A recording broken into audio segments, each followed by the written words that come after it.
Hello प्रिय नमस्कार साथियों, मैं दिलीश्वर भट्ट आज सभी का हार्दिक स्वागत करता हूं, अभिनंदन करता हूं आपके अपने परिवार स्मार्ट पीएस अकेडमी पर। साथ ही मैं आशा करता हूं कि आप लोग स्वस्थ होंगे, मस्त होंगे, जबरदस्त होंगे और अपनी तैयारी में सजग रूप से बने होंगे। साथियों, आज हम छत्तीसगढ़ इतिहास के अंतर्गत और छत्तीसगढ़ सामान्य अध्ययन के अंतर्गत हम लोग 15वां लेक्चर लेकर आ गए हैं। और अगर देखें तो छत्तीसगढ़ इतिहास का ये 7वां लेक्चर है, जिसके अंतर्गत हम लोग पढ़ने वाले हैं छत्तीसगढ़ के मध्यकालीन इतिहास के अंतर्गत रतनपुर एवं रायपुर के कलचुरी वंश को पढ़ने वाले हैं। आज से हम लोग क्या पढ़ेंगे? मध्यकालीन इतिहास। और कल की क्लास के अंतर्गत भी हम लोग मध्यकालीन इतिहास पढ़ेंगे और उसके बाद से हम लोग आधुनिक इतिहास में आ जाएंगे। मध्यकालीन इतिहास के अंतर्गत 2 से 3 ही लेक्चर आप लोगों को पढ़ने की आवश्यकता है जी। ठीक है, तो आज हम लोग क्या पढ़ने वाले हैं? छत्तीसगढ़ इतिहास के अंतर्गत मध्यकालीन इतिहास। और छत्तीसगढ़ मध्यकालीन इतिहास के अंतर्गत अगर देखें तो छत्तीसगढ़ मध्यकालीन इतिहास के अंतर्गत हमें क्या देखने को मिलता है जी? कौन कौन से राजवंश देखने को मिलता है, इसे हमें सबसे पहले समझना है।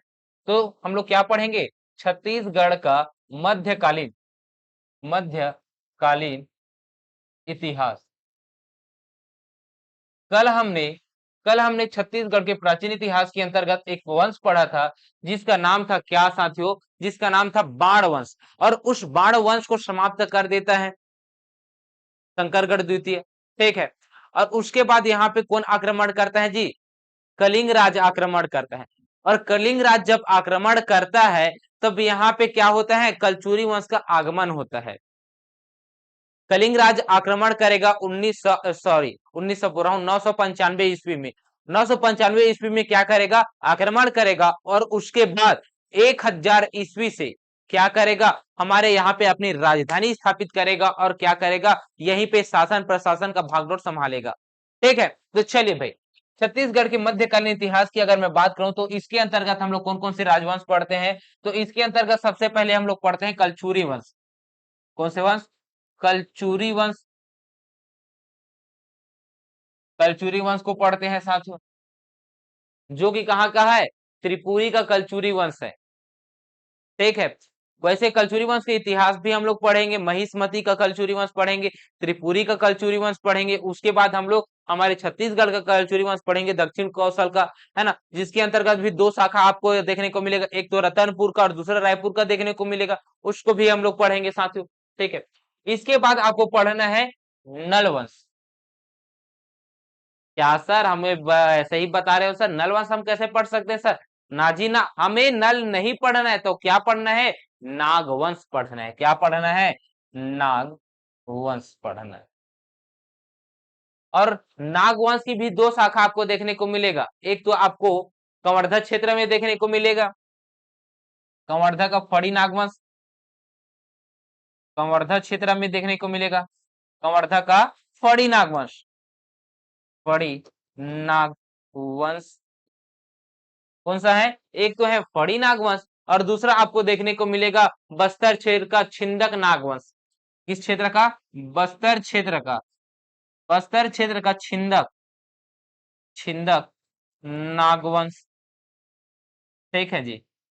नागवंश के अंतर्गत 2 नागवंश को पढ़ना है, एक तो कवर्धा क्षेत्र का और दूसरा है बस्तर क्षेत्र का। उसके बाद हम लोगों को पढ़ना है कहाँ का? उसके बाद हमें पढ़ना है जी कांकेर का सोमवंश।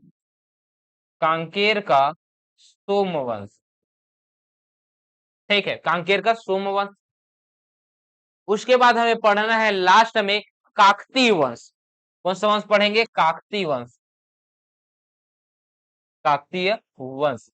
वैसे तो काकतीय वंश को दोनों में रख सकते हैं, मध्यकालीन इतिहास के अंतर्गत भी और आधुनिक इतिहास के अंतर्गत भी। लेकिन इसे हम लोग मध्यकालीन इतिहास में पढ़ना प्रारंभ करेंगे और आधुनिक काल में लेकर इसे समाप्त कर देंगे साथियों।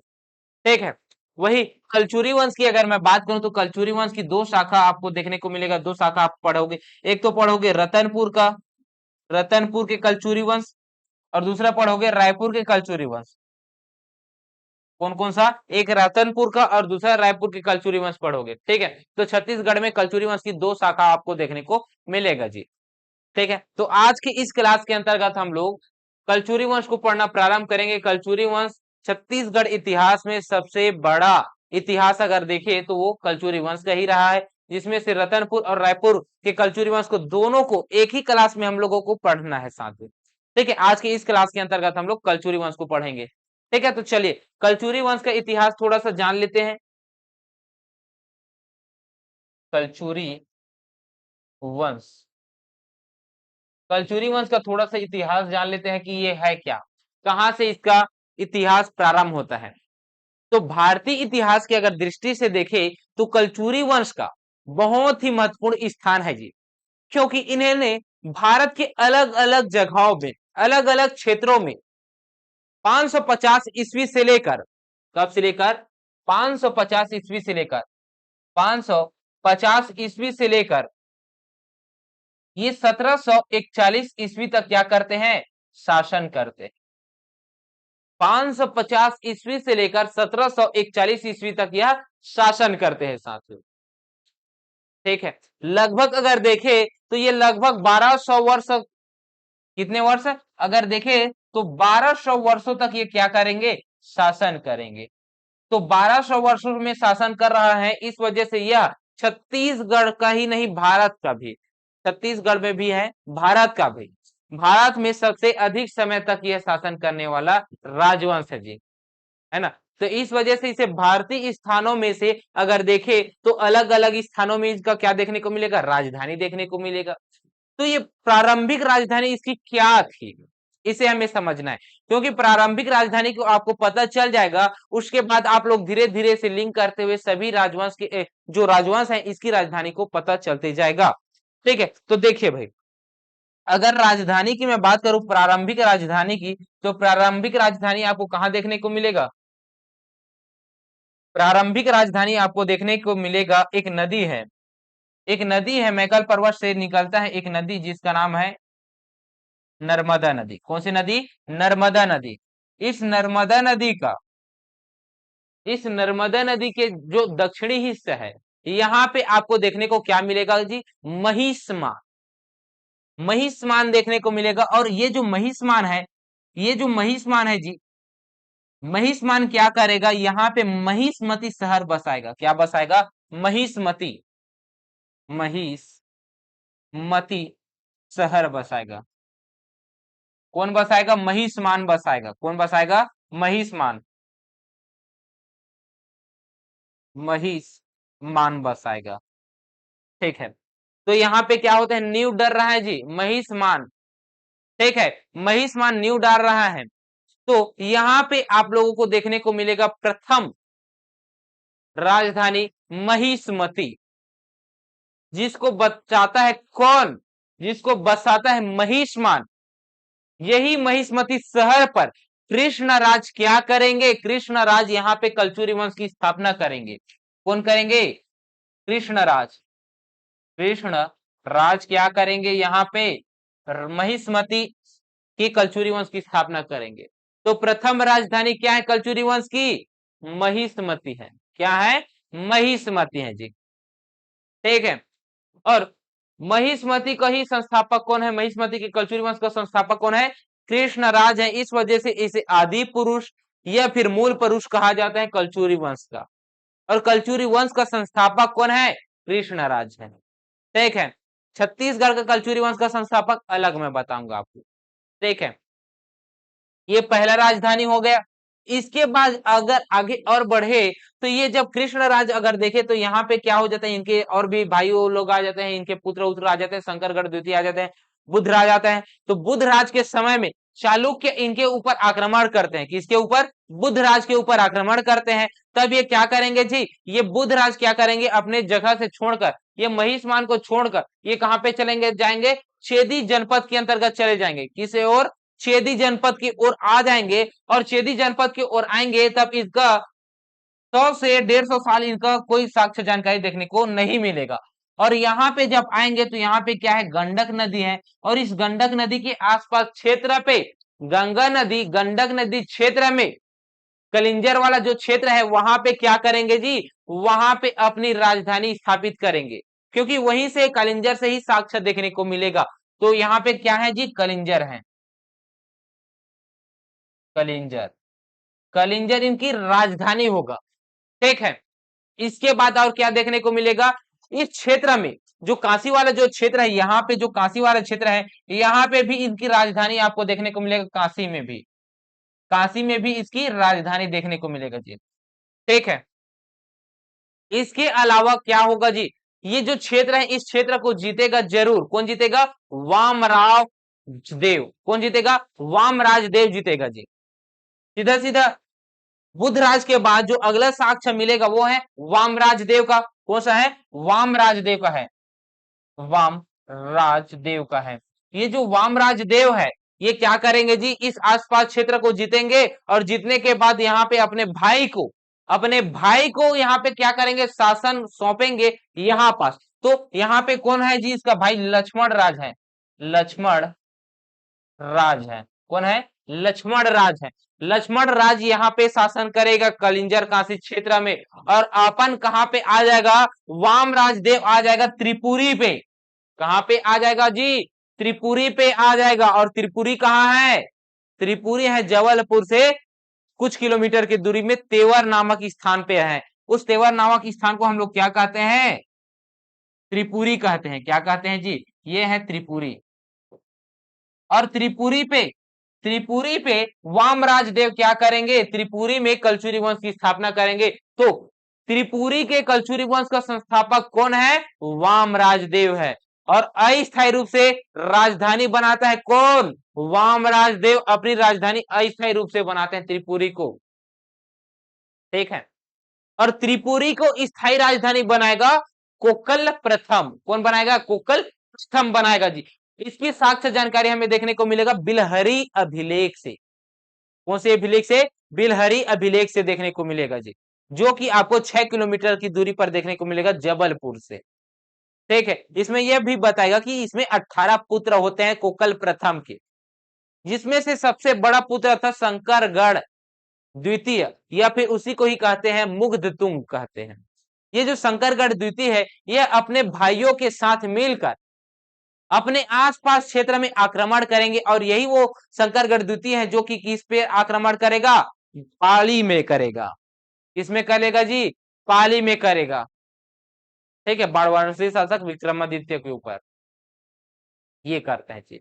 ठीक है, तो चलिए आगे बढ़ते हैं। ये हो गया कहां पे, अलग अलग क्षेत्रों में अलग अलग राजधानी। और ये त्रिपुरी के बाद ये कहां पे चले जाएंगे, दक्षिण कौशल में।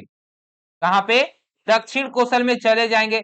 और दक्षिण कौशल में जब जाएंगे तो दक्षिण कौशल में इनकी दो राजधानी आपको देखने को मिलेगा। एक राजधानी आपको देखने को मिलेगा रतनपुर में, और दूसरी राजधानी देखने को मिलेगा रायपुर में। ठीक है, तो कलिंग राज कहां पे आते हैं जी, कलिंग राज आते हैं रतनपुर में। इस वजह से हम लोग क्या पढ़ेंगे, रतनपुर के कलचुरी वंश पढ़ेंगे। क्या पढ़ेंगे, रतनपुर के कलचुरी वंश पढ़ेंगे जी। ठीक है, तो यहाँ पे देखिए महिष्मती का त्रिपुरी वंश, महिष्मती का कलचुरी वंश, त्रिपुरी के कलचुरी वंश और दक्षिण कौशल के कलचुरी वंश, तीन अलग अलग है जी। तो कलचुरी वंश को हम लोग कैसे पढ़ेंगे, कलचुरी वंश को, कलचुरीय वंश को हम लोग तीन शाखा इसके बांट कर पढ़ेंगे, जिसमें से हम लोग भारतीय इतिहास में हम लोग पढ़ेंगे महिष्मती के कलचुरी वंश पढ़ेंगे। ठीक, इसके अलावा हम लोग पढ़ेंगे कौन सा, इसके बाद हम लोग पढ़ेंगे त्रिपुरी के कलचुरी। इसके बाद हम लोग दक्षिण कौशल के कलचुरी पढ़ेंगे।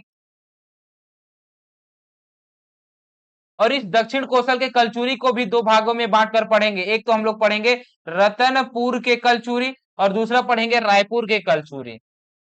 ठीक है, तो चलिए भाई, ये हमारे एग्जाम के दृष्टिकोण से नहीं है, लेकिन हमें बेसिक अगर जानकारी, अगर हमें इतिहास को पकड़ना है तो हमें महिष्मती के कलचुरी से स्टार्ट करना पड़ेगा। मैं करूंगा तो यहीं से कर सकता हूं ना, दक्षिण कौशल के रतनपुर के कलचुरी से कर सकता हूं, त्रिपुरी के कलचुरी नहीं। लेकिन जब यहाँ पे किस प्रकार के रतनपुर में आएंगे और यहाँ पे कलचुरी वंश होगा, तो यहाँ पे यहाँ पे जो गयाकर्ण है ये आक्रमण करेगा। क्यों करेगा आक्रमण, ये सब जानकारी हमें इतिहास से ही प्राप्त होगा। इस वजह से हमें क्या करना है, महिष्मती के कलचुरी वंश को पढ़ेंगे, उसके बाद त्रिपुरी के कलचुरी, उसके बाद हम लोग आएंगे दक्षिण कौशल के कलचुरी के अंतर्गत रतनपुर के कलचुरी, उसके बाद हम लोग रायपुर के कलचुरी वंश को पढ़ेंगे। ठीक है, तो चलिए भाई स्टार्ट करें। महिष्मति के कलचुरी वंश से। तो महिष्मति के कलचुरी वंश के हम लोग स्टार्ट करते हैं, महिष्मति के कलचुरी। और महिष्मति के कलचुरी की राजधानी क्या थी? महिष्मान था। महिष्मान ने बसाया था महिष्मति शहर। ठीक है, तो इस वजह से इस वाले जो कलचुरी वंश है उसे हम लोग कहते हैं महिष्मति के कलचुरी, जिसका संस्थापक आपको देखने को मिलेगा कृष्णराज। कौन है? संस्थापक है कृष्णराज। कृष्णराज है जी। क्या है ये है संस्थापक। संस्थापक है कृष्णराज। क्या है? ये संस्थापक है जी। इस वजह से इसे क्या कहा जाता है? कृष्णराज को आदि पुरुष, आदि पुरुष या फिर मूल पुरुष कहा जाता है। मूल पुरुष कहा जाता है। ठीक है, कृष्णराज को कलचुरी वंश का आदि पुरुष या फिर मूल पुरुष कहा जाता है। यही कलचुरी वंश का क्या है? संस्थापक है। ठीक है, इसके बाद इनका पुत्र होता है, और इसका पुत्र का क्या नाम है जी? शंकरगढ़ प्रथम। क्या है? शंकरगढ़ प्रथम। क्या है? शंकरगढ़ प्रथम है जी। ठीक है, अब ये शंकरगढ़ प्रथम के जो पुत्र रहेंगे, वो उस पुत्र का नाम रहेगा क्या? बुद्धराज रहेगा। क्या रहेगा? बुद्धराज रहेगा। बुद्धराज। और ये जो बुद्धराज है इसकी जानकारी हमें देखने को मिलेगा कहां से? इसके बारे में हमें जानकारी देखने को मिलेगा कि ये इनके ही ऊपर, बुद्धराज के ऊपर कलचुरियों ने आक्रमण किया। किसने आक्रमण किया जी? इसके ऊपर कलचुरी आक्रमण करते हैं।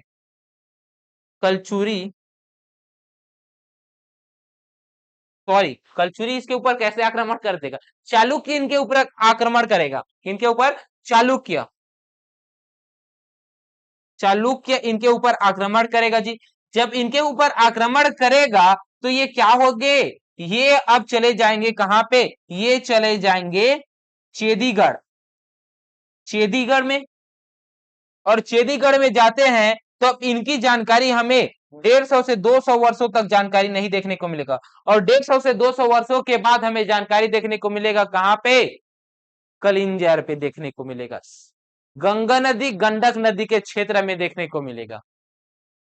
ठीक है साथियों, ये जानकारी हमें देता है बुद्धराज। और बुद्धराज का जो शासनकाल रहेगा वो कब से कब तक रहेगा? तो इनका शासनकाल आपको देखने को मिलेगा 600 से 620 ईस्वी तक। 620 ईस्वी तक देखने को मिलेगा। और स्थापना करता है कलिंग राज का, कलिंग राज स्थापना करते हैं 550 में। 550 ईस्वी में यह स्थापना करते हैं जी। ठीक है, ये आपको पता होना चाहिए जी। तब ये 600 से 662 ईस्वी, मतलब आपको देखने को मिलेगा कब? आपको देखने को मिलेगा वाम राजदेव। सीधा सीधा अगला जो शासक देखने को मिलेगा कलचुरी वंश का, वो देखने को मिलेगा वाम राजदेव के बारे में। कौन से बारे में? वाम राजदेव के बारे में। वाम राजदेव के बारे में। और वाम राजदेव का भाई था, जिसका ही भाई का नाम क्या था? भाई का नाम था क्या? तो लक्ष्मण राज प्रथम था। क्या जी? लक्ष्मण राज, लक्ष्मण राज प्रथम। क्या था? लक्ष्मण राज प्रथम था। ठीक है, अब वाम राजदेव के बारे में हमें सीधा जानकारी देखने को मिलेगा जी। वाम राजदेव के बारे में हमें सीधा जानकारी देखने को मिलेगा कि इन्होंने सरयू पार के कलचुरी वंश की स्थापना की है और अपने भाई को सौंप दिया है। ये कहलाएगा जी। ठीक, वामराजदेव, वामराजदेव गंगा नदी, गंगा व गंडक, गंडक नदी के तट पर जो क्षेत्र है उस क्षेत्र को जीतेंगे। और उस क्षेत्र को जीतने के बाद, उस क्षेत्र को जीतने के बाद अपने भाई को लक्ष्मण राज को क्या करेंगे? वहां का राजा सौंप देंगे। और इसी राजा को हम लोग, लक्ष्मण राज को हम लोग क्या कहेंगे? सरयू पार के कलचुरी, सरयू पार के कलचुरी, ये कहलाएगा जी। सरयू पार के कलचुरी कौन कहलाएगा? लक्ष्मण राज कहलाएगा, क्योंकि इन्होंने गंडक और गंगा नदी के तट पर शासन करेगा जी, जिसे हम लोग कलिंजर, कलिंजर वाले स्थान पे देखने को मिलेगा। काशी क्षेत्र में भी ये राज करेंगे जी, इनकी राजधानी रहेगा। ठीक है, तो ये हो गया। तो वामराज देव क्या बनेंगे? राजा बनेंगे। और वामराज देव क्या करेंगे? वामराज देव त्रिपुरी पे, कहां पे? त्रिपुरी पे आएंगे और त्रिपुरी को अपनी अस्थायी रूप से राजधानी बनाएगा जी वामराज देव। और त्रिपुरी वंश क्या? त्रिपुरी में कलचुरी वंश की स्थापना कर देगा। तो त्रिपुरी में कलचुरी वंश की स्थापना कौन करेगा? वो करेगा वामराज देव। ठीक है, वो कौन करेगा? वामराज देव करेगा जी। और इनका पुत्र आपको देखने को मिलेगा कुकल प्रथम। कुकल कुकल प्रथम कौन है? कुकल प्रथम है। ठीक है, कुकल प्रथम के बारे में हमें जानकारी देखने को मिलेगा त्रिपुरी में। और त्रिपुरी को ही हम लोग पहले क्या कहते थे? तेवर कहते थे, है ना। तेवर, सॉरी, त्रिपुरी है क्या? तेवर, जो कि जबलपुर से 6 किलोमीटर के रूप में दूरी में स्थित है। ठीक है, जहां पे आपको देखने को मिलेगा बिलहरी अभिलेख। कौन सा? बिलहरी अभिलेख। बिलहरी अभिलेख। और इस बिलहरी अभिलेख में क्या जानकारी देगा? इसमें यह बताएंगे कि बिलहरी अभिलेख में यह बताएगा कि इनके 18 पुत्र थे। कितने पुत्र थे? इनके पुत्रों की संख्या कितनी है जी? इनके 18 पुत्र थे। और 18 पुत्र में से बड़ा पुत्र का नाम क्या था? शंकरगढ़ द्वितीय। क्या है? बड़े पुत्र का नाम, बड़े पुत्र का नाम क्या था? तो बड़े पुत्र का नाम था शंकरगढ़ द्वितीय। शंकरगढ़ द्वितीय, जिसे ही हम लोग क्या कहते हैं? मुग्ध तुंग कहते हैं। क्या कहते हैं? मुग्ध तुंग कहते हैं। मुग्ध तुंग। ठीक है, ये है जी शंकरगढ़ द्वितीय और मुग्धतुंग, ये कोकल प्रथम के पुत्र थे। कोकल प्रथम क्या कहेंगे? कि मेरा साम्राज्य को अब बढ़ाना है मेरे पुत्र, प्रिय पुत्र। इसे कहेंगे शंकरगढ़ द्वितीय का कहेगा। तो शंकरगढ़ द्वितीय आदर्श, आदर्श पुत्र है। तो ये क्या करेंगे? अपने साम्राज्य को फैलाएंगे और आसपास क्षेत्र में आक्रमण करेंगे। आक्रमण जब करेगा तब ये क्या होंगे जी? आक्रमण करते करते ये पाली में चले जाएगा बाणवंशी शासक के ऊपर। और वहां पे आक्रमण करने के बाद वहां पे शासन नहीं करेगा, सिर्फ आक्रमण करने के बाद, लूटने के बाद वहां पे अपने भाइयों को मंडलिक के रूप में बैठाकर वापस आ जाएगा। और इनके जो भाई रहेंगे मंडलिक के रूप में, उनके ऊपर उड़ीसा के सोमवंशी आक्रमण कर देता है, तो ये समाप्त हो जाता है फिर से। अब ये क्या होंगे? त्रिपुरी पे ही रहेगा। तो गलती कौन किया है जी? ये जो कहे हैं शंकरगढ़ द्वितीय और उनके भाई वहां पे शासन स्थापित नहीं किए हैं हमारे छत्तीसगढ़ में। ठीक है, तो ये आपको देखने को मिलेगा जी। इसके बाद आप अगला जो शासन देखने को मिलेगा वो देखने को मिलेगा लक्ष्मण राज द्वितीय। कौन देखने को मिलेगा? लक्ष्मण राज द्वितीय देखने को मिलेगा जी। लक्ष्मण राज, लक्ष्मण राज द्वितीय। ये जो लक्ष्मण राज द्वितीय है, ये जो लक्ष्मण राज द्वितीय है, इन्हीं के ही ऊपर आक्रमण करेगा जी। कौन? उड़ीसा के सोमवंश। मुग्धतुंग शंकरगढ़ द्वितीय का ये भाई था, इनके ही ऊपर आक्रमण करेगा। ये आक्रमण हो गया जी, खत्म। आक्रमण जब होगा, अब उसके बाद जो अगला और देखने को मिलेगा कौन जी? अगला देखने को मिलेगा कुकल प्रथम का।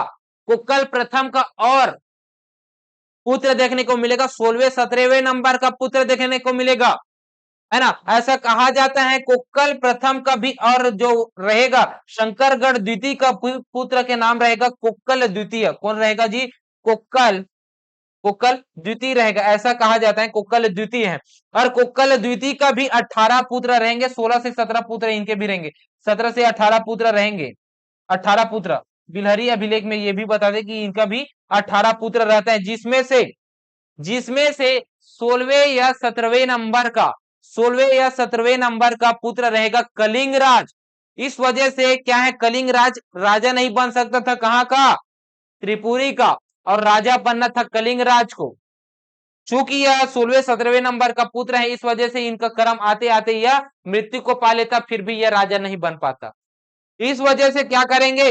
कोक्कल द्वितीय का पुत्र कलिंग राज, कलिंग राज क्या करेगा जी? कलिंग राज ये सोचेगा क्यों ना जो मेरे पूर्वजों के द्वारा, मेरे पूर्वजों के द्वारा जो पाली क्षेत्र में जीता हुआ था, छत्तीसगढ़ के पाली क्षेत्र में जीता हुआ क्षेत्र था, क्यों ना जाकर वहीं पास मैं शासन करूं। जो वहां पे मेरे पूर्वजों ने गलती किया है शासन स्थापित न करने का, उसको मैं क्यों दोहराऊं? मैं वहीं पास जाता हूं, क्या करूंगा? शासन करूंगा आक्रमण करने के लिए। कौन बोल देता है? कलिंगराज। और अपने पुत्र पिता की बात मानकर ये आ जाएंगे कहां पे? पाली क्षेत्र में आ जाएगा। किस क्षेत्र में आ जाएगा? पाली क्षेत्र में आ जाएगा। और पाली क्षेत्र में ये आक्रमण करेगा कलिंगराज। कब करेगा? 995 ईस्वी में। और 995 ईस्वी में जब आक्रमण करेगा तब ये क्या होंगे जी? 995 ईस्वी में जब आक्रमण करेगा तो ये कहां पे करेगा? पाली क्षेत्र में करेगा। और जब पाली क्षेत्र में करेगा तो ये अपनी राजधानी उसे नहीं बनाएगा, तुम्माड़ को बनाएगा। किसे बनाएगा? तुम्माड़ को, अपनी राजधानी तुम्माड़ को बनाएगा। तो तुम्माड़ को बनाने के लिए, शासन प्रशासन संभालने के लिए इसे 1000 ईस्वी लग गया, मतलब 5 वर्षों का समय लग गया। और 1000 ईस्वी में ये क्या करेंगे? अपने शासन काल को करना प्रारंभ करेंगे रतनपुर में रहकर। तो यहाँ पे अब क्या होगा? कलिंग राज रतनपुर के कलचुरी वंश की स्थापना करेगा और छत्तीसगढ़ में कलचुरी वंश की स्थापना करेगा। ठीक है, अब इसके बाद हमें देखने को मिलेगा छत्तीसगढ़ में कलचुरी वंश, मतलब रतनपुर के कलचुरी वंश, रतनपुर के कलचुरी वंश को अगर देखें तो रतनपुर के जो कलचुरी वंश है ये कब से प्रारंभ होगा जी? 1000 ईस्वी से। 1000 ईस्वी से लेकर 1741 ईस्वी तक यहाँ पे कलचुरी वंश का शासन रहेगा। ठीक है, कब से कब तक रहेगा? 1000 ईस्वी से लेकर 1741 ईस्वी तक यहाँ पे हमारे यहाँ पे शासन करेगा जी। और शासन करने के लिए प्रारंभ कौन करेगा? तो यहाँ पे करेगा कलिंग राज। कौन करेगा? कलिंग राज करेगा जी। तो संस्थापक कौन है? छत्तीसगढ़ में कलचुरी वंश की, कलचुरी वंश का संस्थापक, संस्थापक कौन है? तो संस्थापक के रूप में आपको याद रखना है कलिंग राज। कौन है? कलिंग राज है, जिसकी राजधानी क्या रहेगी? तो राजधानी आपको देखने को मिलेगा क्या? तुम्माड़। क्या है? तुम्माड़ कहां पे है? कोरबा पे है। कहां पे है? कोरबा पे है। ठीक है, ये पाली में नहीं करेगा बल्कि तुम्माड़ में करेगा जी। ठीक है जी, ये आपको पता चल गया। तो ये क्या है? इनकी प्रारंभिक राजधानी है। इसके बाद तो रतनपुर भी स्थानांतरित होगा, छुरी कोसगई भी होगा। ठीक है, वो कौन शासन करेगा इसको मैं बताते हुए चलूंगा भाई। ठीक है, चलिए यही पास बता दूं क्या? ठीक, तो पहली राजधानी क्या है? इनकी राजधानी तुम्हाड़ देखने को मिलेगा, कोरबा में ये भी रहेगा। ठीक है, जो कि कलिंग राज स्थापित करेगा। कौन करेगा? कलिंग राज स्थापित करेगा। दूसरी राजधानी की बात करूं तो दूसरी राजधानी आपको देखने को मिलेगा रतनपुर, जो कि रत्नदेव प्रथम क्या करेंगे? स्थापित करेंगे जी। ठीक है, तो रतनपुर, रतनपुर ये कहां पे है जी? रतनपुर बिलासपुर में है। कहां पे है? बिलासपुर पे है। कौन करेंगे? रत्नदेव, रत्नदेव प्रथम। कौन करेंगे? रत्नदेव प्रथम करेंगे। ठीक है, इतना आपको पता चल गया। उसके बाद जो अगला राजधानी होगा वो है छुरी कोसगई, छुरी कोसगई। और ये जो छुरी कोसगई है ये कहां पे आपको देखने को मिलेगा? ये आपको देखने को मिलेगा कोरबा पे। कहां पे? कोरबा। अब छुरी कोसगई में कौन स्थानांतरित करता है जी? तो बहरेंद्र साय करता है। कौन करता है? बहरेंद्र साय, बहरेंद्र साय ये स्थानांतरित करता है, बहरेंद्र साय।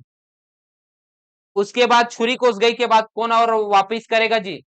तो छुरी कोसगई के बाद जो अगला शासक जो रहेगा वो करेंगे कहां पे स्थानांतरित? वो स्थानांतरित करेंगे रायपुर में। कब? रायपुर में करेगा जी।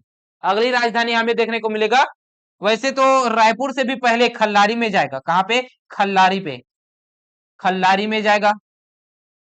कहां पे जाएगा?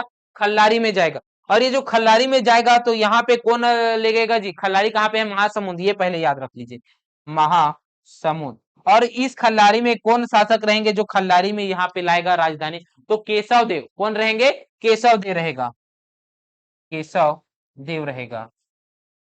ठीक है, उसके बाद जो अगला राजधानी आपको देखने को मिलेगा रायपुर में देखने को मिलेगा। कहां पे? रायपुर में। और रायपुर, रायपुर में ही है। ठीक है, रायपुर, रायपुर में ही है। ये रायपुर, रायपुर जिला पे ही है। और ये जो रायपुर में लेगने वाला जो शासक रहेगा वो है ब्रह्मदेव। रामचंद्र देव अपने पुत्र ब्रह्मदेव के ही नाम पे क्या करेंगे? वहां पे नगर बसाएगा, लेकिन उनके पुत्र ब्रह्मदेव क्या करेंगे? इसे राजधानी बनाएगा। कौन रहेगा? ब्रह्मदेव। ठीक, ये है इनकी राजधानियां जी, कलचुरी वंश की। ये है कलचुरी वंश की राजधानी, जो कि ये आपको देखने को मिलेगा रायपुर शाखा के। और 3 आपको देखने को मिलेगा रतनपुर शाखा के। ठीक, ये आपको देखने को मिल गया, ये था जी। इसके अलावा आपको और क्या देखना है साथियों, तो इसके अलावा आपको देखना है इनकी जो राज्य चिन्ह है, जो कुल देवी है, इनके बारे में आपको याद रखना है। इनके धर्म क्या है, इनको याद रखना है। तो कलचुरिया वंश की जो धर्म है, क्या है, जो धर्म, चलिए मैं इस तरफ से लिख रहा हूं ना, जो धर्म है वो क्या है, धर्म आपको देखने को मिलेगा शैव धर्म। कौन सा है, शैव धर्म, शिव वाला। ठीक है, शिव मंदिर ज्यादा बनाएगा जी। इनकी जो कुल देवी है, कुल देवी है वो कौन सी है, तो माँ महामाया है, जिसको हम लोग गज लक्ष्मी कहते हैं। कुल देवी इसकी क्या है, माँ महामाया, गज लक्ष्मी है, गज लक्ष्मी। ठीक, इसके अलावा क्या और याद रखना है साथियों, तो इसके अलावा आपको इनकी भाषा याद रखना है। क्या है, राजकीय भाषा क्या थी, भाषा, कौन सी भाषा का प्रयोग करते थे, तो संस्कृत भाषा का प्रयोग करते थे। कौन सा, संस्कृत, संस्कृत भाषा का प्रयोग करते थे। तो ये है। ठीक, इतना आपको पता चल गया, ये एकदम बेसिक है जी। ठीक है, और इस कलचुरी वंश का संस्थापक है कलिंग राज। ठीक जी, तो चलिए भाई, इस कलचुरी वंश के अंतर्गत हम लोग बहुत सारे शासकों को पढ़ेंगे। कम से कम हम लोग देखने को मिलेगा 18 से भी प्लस है वैसे अगर देखे तो। अगर आपको देखने को मिलेगा कौन सा वंश, कलचुरी वंश, तो कलचुरी वंश के अंतर्गत बहुत सारे आपको राजाओं को याद करना है, जिसमें से आपको मुख्य रूप से 18 राजाओं को याद रखना है, 18 शासकों को याद रखना है। वैसे अगर देखें तो प्रताप मल्ल के बाद अंधकारमय युग चला जाता है। इस अंधकारमय युग के ही दौरान आपको रतनपुर से रायपुर शाखा देखने को मिलेगा, रतनपुर से रायपुर में चला जाएगा।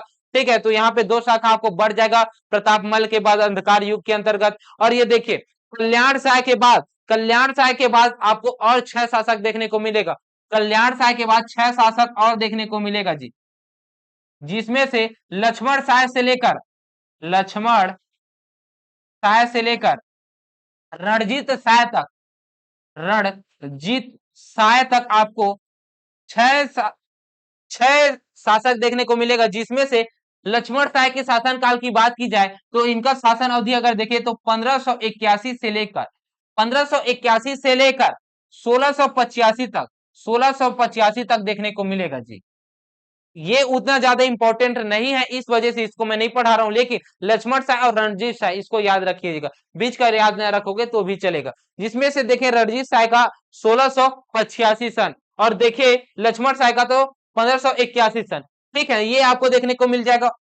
तो इसके अंतर्गत 6 शासक और 18 शासक, मतलब 24 शासक तो ये ऐसे ही याद हो गया। और प्रताप मल्ल के बाद और भी शासक यहाँ पे देखने को मिलेगा, कम से कम 9-10 शासक यहाँ पे देखने को मिलेगा, जिसमें से तीसरे नंबर के शासक रहेंगे वो अपने साम्राज्य का विभाजन करेंगे, जिसमें से केशव देव कहाँ पे चले जाएंगे जी, वीर सिंह देव के ऊपर उसके पुत्र केशव देव वहां पे चले जाएंगे, खल्लारी पे चला जाएगा।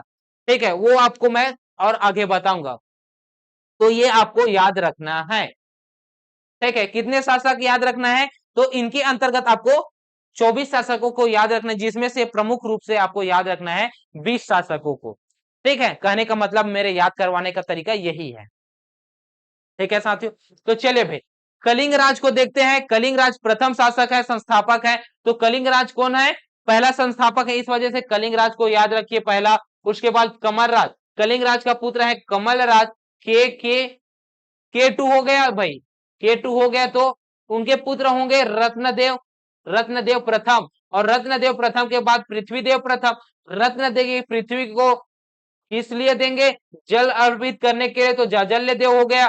तो रत्नदेव द्वितीय आ जाएगा जी, रत्नदेव द्वितीय के बाद पृथ्वीदेव द्वितीय, जाजल्य देव द्वितीय हो गया, उसके बाद जगदेव हो गया। देखिए क्रम से चल रहा है, कलिंग राज, कलिंग राज के बाद कमल राज, कमल राज के बाद रत्नदेव प्रथम, रत्नदेव प्रथम के बाद पृथ्वीदेव प्रथम, पृथ्वीदेव प्रथम के बाद जाजल्य देव प्रथम।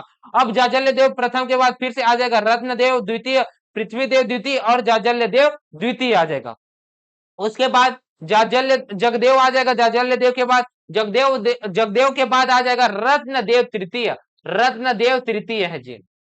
सिर्फ और सिर्फ रत्नदेव तृतीय को ही याद रखना तृतीय के रूप में, बाकी सब द्वितीय और प्रथम के अंतर्गत आएगा। ठीक है, उसके बाद प्रताप मल देव आ जाएगा। कौन आ जाएगा, प्रतापमल देव, और प्रतापमल देव के बाद अंधकारमय युग हो जाता है। इस वजह से प्रतापमल देव का क्या याद रखना है, शासनकाल याद रखना है। तो 1198 से लेकर 1222 तक ये रहता है, जिसमें से 1222 के बाद अंधकारमय युग हो जाते हैं, लगभग 200 वर्षों का अंधकारमय युग हो जाता है। उसके बाद सीधा सीधा बहारेंद्र शाह के बारे में जानकारी देखने को मिलेगा 1495 में, और 1495 से लेकर 1594 तक 44 तक ये शासन करेगा जी। उसके बाद कल्याण शाह के बारे में देखने को मिलता है, अगला शासक रहेगा बहारेंद्र शाह के बाद कल्याण शाह रहेगा, और कल्याण शाह के बाद जो अगला 6 शासक देखने को मिलेगा, लक्ष्मण शाह देखने को मिलेगा, अंत में देखने को मिलेगा रणजीत शाह, और उनके बाद जो अगला शासक के रूप में देखने को मिलेगा वो है तखत सिंह। तखत सिंह, राज सिंह, सिरदार सिंह और विश्वनाथ सिंह, ये इंटरेस्टिंग कहानी है जी, इसको मैं सुनाऊंगा जरूर मैं इसको, ठीक है, ये आप लोगों को याद रखना है। इसके बाद रघुनाथ सिंह को याद रखना है। रघुनाथ सिंह कलचुरी वंश का स्वतंत्र अंतिम रूप से शासक रहेगा, कलचुरी वंश का, जो कि मराठा अधीन होंगे, और मराठा का प्रथम शासक रहेगा, मराठाधीन प्रथम शासक रहेंगे, मोहन सिंह अंतिम शासक रहेगा, ठीक, कलचुरी वंश का मराठाधीन, ये याद रखना है। चलिए भाई, तो इन्हीं को ही हम लोगों को पढ़ना है। ये जो शासक है, इसके अंतर्गत बहुत सारे निम्न कार्य किए गए हैं, जिसके अंतर्गत हमें इन वंश को हम लोग और भी अच्छे तरीके के साथ, इंटरेस्टिंग तरीके के साथ पढ़ना प्रारंभ करेंगे जी, ठीक है। तो चलिए कलिंग राज से प्रारंभ करते हैं, ठीक। कलिंग राज से पहला शासक कलिंग राज, कलिंग राज। कलिंग राज क्या है, कलचुरी वंश का शासक है, क्या है, कलचुरी, कलचुरी वंश का संस्थापक है।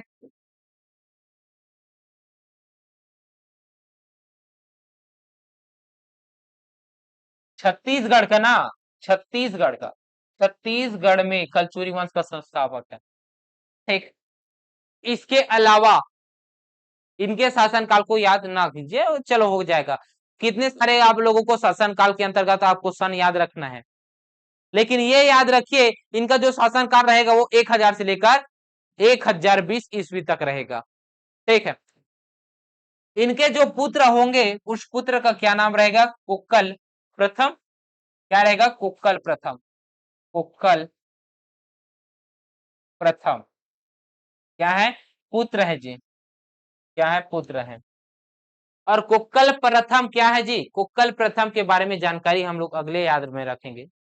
कलिंगराज का पुत्र कुक्कल प्रथम क्या है, नहीं है, ये कुक्कल प्रथम का पुत्र है कलिंगराज, ठीक है। क्या है, कुक्कल प्रथम क्या है जी, कुक्कल प्रथम के पुत्र हैं। कलिंगराज किसके पुत्र हैं, कुक्कल प्रथम के पुत्र हैं, ठीक। इसकी जो राजधानी है वो राजधानी क्या है, वो राजधानी आपको देखने को मिलेगा क्या, तो राजधानी रहेगा तुम्माड़, क्या है, तुम्माड़ है जी। तुम्माड़ किसकी राजधानी है, कलिंगराज की, ठीक है। और कलिंगराज क्या करेंगे, परम महेश्वर की उपाधि धारण करेंगे, क्या करेंगे, उपाधि धारण करेंगे। उपाधि क्या रहेगा, उपाधि रहेगा परम महेश्वर की, क्या रहेगा, परम महेश्वर, परम महेश्वर, ठीक है।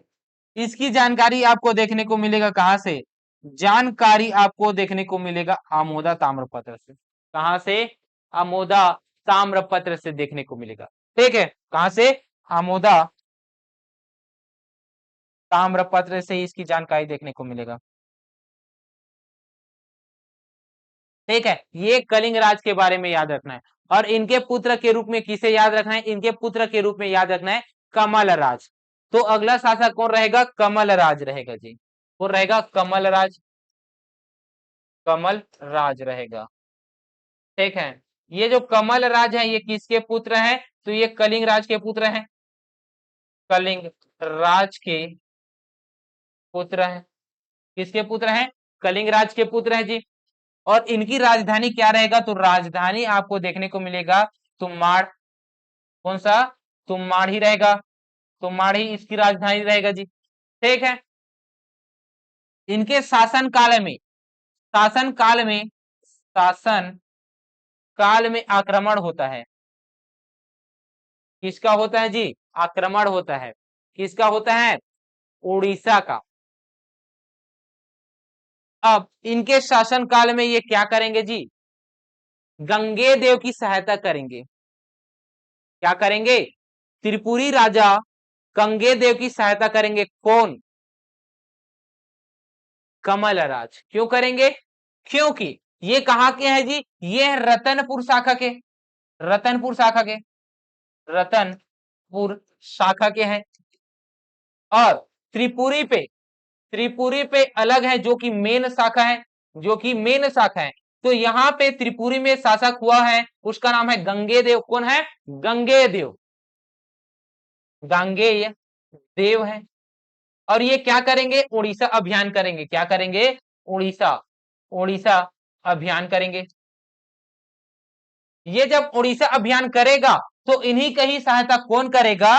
कमलराज करेगा। कौन करेगा? कमलराज सहायता देंगे, सहायता करेगा। क्यों? क्योंकि इनके अधीन है। अभी अभी इनके अधीन है जी, इस वजह से इनके क्या करेगा? सहायता करेगा। तो उत्कल क्षेत्र को, उत्कल नरेश को पराजित किसने किया है? तो वो कलिंग राज ने किया है। तो उत्कल क्षेत्र को, उत्कल क्षेत्र को कौन जीत लेता है जी? उत्कल क्षेत्र को जीत जाता है। ठीक है, ये है जी। कमल राज के बारे में इतना ही याद रखना है कि इन्होंने गांगेदेव की सहायता किया है। ठीक, इतना आपको पता चल गया? जी हाँ साथियों। अगले शासक के बारे में हमें याद रखना है, वो है अगला शासक कौन है? रत्नदेव प्रथम है। कौन सा है? तीसरे नंबर का है शासक रत्नदेव प्रथम। रत्नदेव प्रथम के बारे में हमें क्या याद रखना है? तो रत्नदेव के बारे में हमें याद रखना है, यह कमल राज का पुत्र था। ठीक, जिसकी राजधानी तुम्माड़ थी। क्या है? राजधानी, राजधानी तुम्माड़ था। राजधानी क्या था? पहली राजधानी था तुम्माड़। और इस तुम्माड़ को परिवर्तित कर देगा, परिवर्तन कर देगा। कब करेगा जी? यहां पे दूसरी राजधानी के रूप में आप लोग यहां पे आ जाएगा। कहां पे? रत्नदेव आ जाएगा जी। और रत्नदेव क्या करेंगे? रत्नपुर स्थानांतरित कर देंगे तुम्माड़ से। तो रत्नपुर, तो रत्नपुर शहर बसाएंगे। और शहर बसाने के बाद, शहर बसाने के बाद इसे क्या करेंगे? अपनी राजधानी बना लेंगे। तो रत्नदेव रत्नपुर कब बसाएंगे? 1000, कब? 1050 ईस्वी को। ठीक है, 1050 ईस्वी में ये क्या करेंगे? रत्नपुर शहर बसाएंगे और उसी को ही अपनी राजधानी बना लेंगे जी। और उस समय इसका नाम कुबेरपुर था। ठीक है, इस समय इनका नाम कुबेरपुर था, जिसे ही रत्नपुर बनाया गया। कुबेरपुर। ठीक है, कुबेरपुर प्राचीन नाम था, प्राचीन नाम। वैसे तो इसे, रत्नपुर को अलग अलग युगों में अलग अलग नामों से जाना जाता है, जैसा कि सतयुग में मणिपुर, त्रेता युग में मणिकपुर कहा जाता है, द्वापर युग में क्या कहा जाता है? तो हरिकपुर कहा जाता है। हाटकपुर, हाटकपुर, हाटकपुर कहा जाता है। क्या कहा जाता है? हाटकपुर कहा जाता है। और कलयुग में क्या कहा जाता है? रत्नपुर कहा जाता है। अभी कौन सा युग चल रहा है? कलयुग ही चल रहा है ना, तो कलयुग में रत्नपुर कहा जाता है। ठीक है, ये आपको जानकारी देखने को मिल गया। इसके अलावा, इसके अलावा रत्नदेव और क्या करते हैं जी? तो रत्नदेव अपनी शादी करते हैं जी। इनकी पत्नी का नाम रहता है क्या? तो इनकी पत्नी का नाम रहता है नोलवल्ला देवी। इनकी पत्नी का नाम क्या था? नोनवल्ला देवी। कौन था? नोनवल्ला देवी। नोनवल्ला देवी। ये जो नोनवल्ला देवी है ना, ये कोमुमंडल नरेश वज्जुमर्मन की क्या थी? पुत्री थी। कौन सा? कोमुमंडल, कोमुमंडल नरेश वज्जुवर्मन, वज्जुवर्मन की पुत्री है। कोमुमंडल नरेश वज्जुवर्मन की पुत्री कौन है? नोनवल्ला देवी, जिसका विवाह होता है रत्नदेव प्रथम के साथ। ठीक है साथियों, ये आपको पता चल गया। ठीक जी। इसके अलावा और क्या याद रखना है, तो इसके अलावा रत्नपुर में और भी बहुत सारे तालाबों का निर्माण करवाएगा। इसके अलावा स्थापत्य कला के रूप में हमें याद रखना है कि इन्होंने स्थापत्य कला के रूप में क्या क्या निर्माण किए हैं। तो स्थापत्य कला के रूप में आपको याद रखना है मां महामाया मंदिर का निर्माण करवाएंगे। कौन करवाएगा जी? रत्नदेव करवाएंगे। तो स्थापत्य देख लीजिए, ठीक है। तो स्थापत्य के अंतर्गत पहला याद रखना है मां महामाया मंदिर कहाँ पे निर्माण करेंगे? रत्नपुर में। रत्नपुर में कहाँ पे? रत्नपुर में स्थान करवाएंगे, ठीक। तो मां महामाया मंदिर रत्नपुर में निर्माण करवाएंगे। इसके अलावा तुमाड़ में शिव मंदिर का निर्माण करेंगे। क्या करेंगे? तुमाड़ में शिव मंदिर का निर्माण करेंगे। तो किसके द्वारा तुमाड़ का शिव मंदिर का निर्माण किया गया है? रत्नदेव के द्वारा। किसके द्वारा मां महामाया मंदिर का निर्माण किया गया है? रत्नदेव के द्वारा। सीधा सीधा डायरेक्ट क्वेश्चन पूछा जाता है, ठीक है। इसके अलावा महिषासुर मर्दनी मंदिर का निर्माण कराएंगे लाफागढ़ में। कहां पे? महिषासुर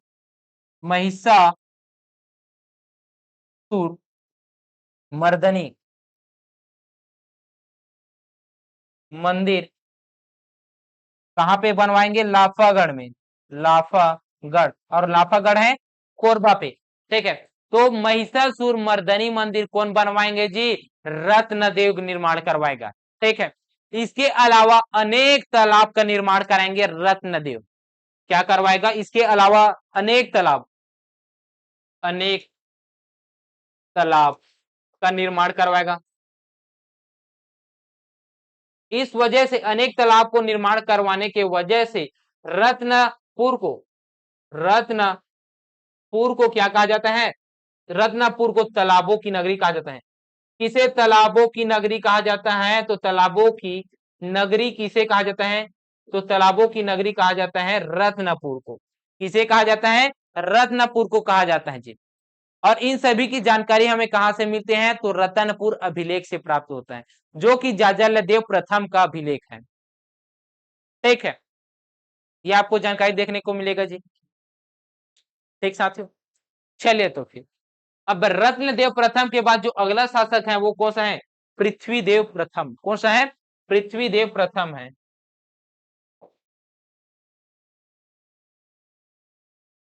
पृथ्वीदेव प्रथम। पृथ्वीदेव प्रथम की राजधानी क्या रहेगा? रतनपुर रहेगा, ठीक है। रतनपुर। इनके जो साक्ष्य है, जानकारियां हैं, वो कहां कहां से मिलेगा? तो इनके जो साक्ष्य है वो जानकारी हमें देखने को मिलेगा अमोदा ताम्रपत्र से। कौन से ताम्रपत्र? अमोदा ताम्रपत्र। पहला है अमोदा अमोदा ताम्रपत्र। दूसरी जानकारी हमें कहां से देखने को मिलेगा? तो दूसरी जानकारी हमें देखने को मिलेगा रायपुर ताम्रपत्र से। कहां से? रायपुर ताम्रपत्र से। कहां से? रायपुर ताम्रपत्र से। तीसरी जानकारी हमें देखने को मिलेगा लाफागढ़ ताम्रपत्र से। कहां से? लाफागढ़ ताम्रपत्र से। चौथी जानकारी हमें देखने को कहां से मिलेगा? तो चौथी जानकारी हमें देखने को मिलेगा भाटापारा ताम्रपत्र से। कहां से? भाटापारा ताम्रपत्र से। ये हमें जानकारी देखने को मिलेगा जी, ठीक है। जिसमें ये बताएगा, किसमें बताएगा? इन ताम्रपत्रों में बताएगा, अमोदा ताम्रपत्र के अनुसार ये कहेगा कि पृथ्वीदेव प्रथम ने 21,000 ग्रामों को 21,000 ग्रामों को शासन किया है। इस वजह से इस क्षेत्र में जो शासन कर रहे जो शासक हैं पृथ्वीदेव प्रथम, उसे प्रचंड कौशलाधिपति की उपाधि धारण किया था। क्यों? क्योंकि अमोदा ताम्रपत्र में यह बताता है कि इन्होंने 21,000 गांवों को 21,000 ग्रामों में शासन किया है। और इस शासन क्षेत्र को जीतने के वजह से इस इसने एक उपाधि धारण की है, उपाधि। और उस उपाधि का नाम क्या है जी? तो उस उपाधि का नाम आपको देखने को मिल जाएगा प्रचंड कौशलाधिपति। क्या देखने को मिलेगा? प्रचंड, प्रचंड कौशलाधिपति, कौशलाधिपति। और क्या कहेगा? रायपुर ताम्रपत्र में ये कहेगा कि पृथ्वीदेव प्रथम ने संपूर्ण कौशल को अधिपत्य बना लिया, इस वजह से सकल कौशल अधिपति की उपाधि धारण करेगा। वो कौन बताएगा? रायपुर ताम्रपत्र में बताता है। तो पृथ्वीदेव प्रथम क्या करते हैं? पृथ्वीदेव प्रथम रायपुर ताम्रपत्र के अनुसार ये क्या करेंगे जी? ये सकल कौशलाधिपति, सकल कौशलाधिपति, अधिपति की उपाधि धारण करेगा। क्या करेगा? सकल कौशलाधिपति की उपाधि धारण करता है। कौन करता है? पृथ्वीदेव प्रथम। इसके अलावा छत्तीसगढ़ में और कौन सा शासक है जिन्होंने जिन्होंने सकल कौशलाधिपति की उपाधि धारण किया है? पूरे छत्तीसगढ़ के इतिहास में केवल और केवल दो ही शासक आपको देखने को मिलेगा जो सकल कौशलाधिपति की उपाधि धारण करेगा। चलिए भाई, मैं हिंट देता हूं, पांडु वंश का शासक है, पांडु वंश का शासक है। और उस शासक का क्या नाम है इसको आपको बताना है। मैं पांडु वंश को पढ़ा चुका हूं। तो कमेंट बॉक्स में आप बताइए कि किसने किसने पांडुवंशी शासक है जिन्होंने सकल कौशलाधिपति की उपाधि धारण की है। तो जो छत्तीसगढ़ में सकल कौशलाधिपति की उपाधि धारण करेगा वो है पृथ्वीदेव प्रथम, रायपुर ताम्रपत्र के अनुसार। और द्वितीय जो व्यक्ति है वो कौन सा है? जो कि पांडुवंशी शासक है, ये पहले बता दिया। अब पांडुवंश में खोजो कि सकल कौशलाधिपति कौन है ना, उपाधि धारण करने वाला कौन है, ये बताना है। ठीक, तो पृथ्वीदेव प्रथम के बारे में आपको पता चल गया जी। अब आगे बढ़ते हैं, इसका स्थापत्य कला देखते हैं, इन्होंने क्या क्या निर्माण किया है। तो निर्माण की अगर मैं बात करूं तो इन्होंने क्या क्या निर्माण निर्माण करवाया है। तो निर्माण की अगर मैं बात करूं तो निर्माण के अंतर्गत सबसे पहला आपको विशाल सरोवर देखने को मिलेगा रतनपुर में। क्या देखने को मिलेगा? विशाल सरोवर, जिसे हम लोग तालाब भी कहते हैं, पहला देखने को मिलेगा रतनपुर में। रतनपुर में विशाल सरोवर, विशाल सरोवर या फिर तालाब कह सकते हैं, तालाब। ठीक है, दूसरा आपको क्या देखने को मिलेगा जी? दूसरा निर्माण आपको देखने को मिलेगा पृथ्वेश्वर देव नामक मंदिर, और वो बनाएगा तुम्बाड़ में। कहां पे बनाएगा? पृथ्वेश्वर, पृथ्वीश्वर मंदिर बनाएगा। कहां पे? तुम्बाड़ में। ठीक, इसके अलावा लाफागढ़ का किला ये बनवाएगा, द्वार। ठीक है, लाफागढ़ का किला, लाफागढ़ का किला जिसमें से द्वार रहेंगे जी, द्वार से प्रश्न पूछता है, प्रवेश द्वार, प्रवेश द्वार। और प्रवेश द्वार क्या है जी? तो प्रवेश द्वार तीन है। एक तो मेनका द्वार को पूछ लिया है, किसे? मेनका द्वार को, मेनका द्वार को पूछ लिया गया है कौन सा द्वार है, ऐसे करके प्रश्न पूछ लिया है। और दूसरा है आपको सिंह द्वार देखने को मिलेगा। कौन सा है? सिंह द्वार देखने को मिलेगा। और तीसरा द्वार आपको देखने को मिलेगा हुंकारा। कौन सा? हुंकारा, हुंकारा द्वार देखने को मिलेगा। ठीक है, ये है जी। तो पृथ्वीदेव के नाम पे ये आपको याद रखना है, पृथ्वीदेव शासक के नाम पे इतना सारा याद रखना है जी। ठीक है जी, आगे बढ़े। चलिए ठीक है, अगला शासक देखते हैं। अगला शासक का नाम है जाजल्य देव। कौन सा है? जाजल्य देव, जाजल्य देव प्रथम। सेकंड भी पढ़ेंगे हम लोग। तो ये क्या होता है? जाजल्य देव प्रथम है जी। इनकी जानकारी हमें देखने को मिलेगा रतनपुर, रतनपुर शिलालेख से। कहां से? रतनपुर शिलालेख से इनकी जानकारी हमें देखने को मिलेगा। इसमें ये बताएंगे कि इन्होंने उपाधि धारण की है, और उस उपाधि का नाम क्या है? गज शार्दुल की। कौन सी उपाधि? गज शार्दुल वाला अगर कोई उपाधि धारण किया है तो वो कौन है जी? गज शार्दुल। गज शार्दुल उपाधि धारण किसने किया है? तो वो किया है जाजल्य देव प्रथम ने किया है। किसने किया है? जाजल्य देव प्रथम ने किया है। इन्होंने आक्रमण भी किया, आक्रमण भी बहुत सारे किए। ये प्रतापी है जी जाजल्य देव, है ना। तो इनके समकालीन शासक देख लीजिएगा, समकालीन शासक। अब समकालीन शासक अगर देखने को मिल रहा है तो इनके आसपास क्षेत्र में क्या करेगा? ये तहलका मचा देगा। जिसमें से त्रिपुरी कलचुरी के शासक कौन थे? तो वहां पे त्रिपुरी में आपको देखने को मिलेगा यश कर्ण। कौन सा मिलेगा? यश कर्ण। यश कर्ण मिलेगा। कहां में है? ये त्रिपुरी कलचुरी है, त्रिपुरी के कलचुरी हैं, ठीक है। इसके अलावा आपको देखने को मिलेगा और कौन सा जी? सोमेश्वर देव, छिंदक नागवंश का देखने को मिलेगा सोमेश्वर देव। कौन सा है? सोमेश्वर देव। सोमेश्वर देव जिसके ऊपर आक्रमण करेगा जी छिंदक नागवंश, ठीक है। छिंदक नागवंश में सोमेश्वर देव रहेगा। इन्हीं की ही माता गुण महादेवी के आग्रह पर ये छोड़ेगा। इसके बाद अगला जो देखने को मिलेगा वो है काकतीय वंश के शासक पुरुषोत्तम देव। पुरुषोत्तम देव देखने को मिलेगा। ये क्या थे जी? ये मंत्री थे। ये क्या थे?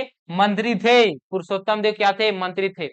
और इनके जो सेनापति थे, किसके सेनापति थे? सेनापति। और इस सेनापति का नाम क्या था जी? इस सेनापति का नाम आपको देखने को मिलेगा जगपाल।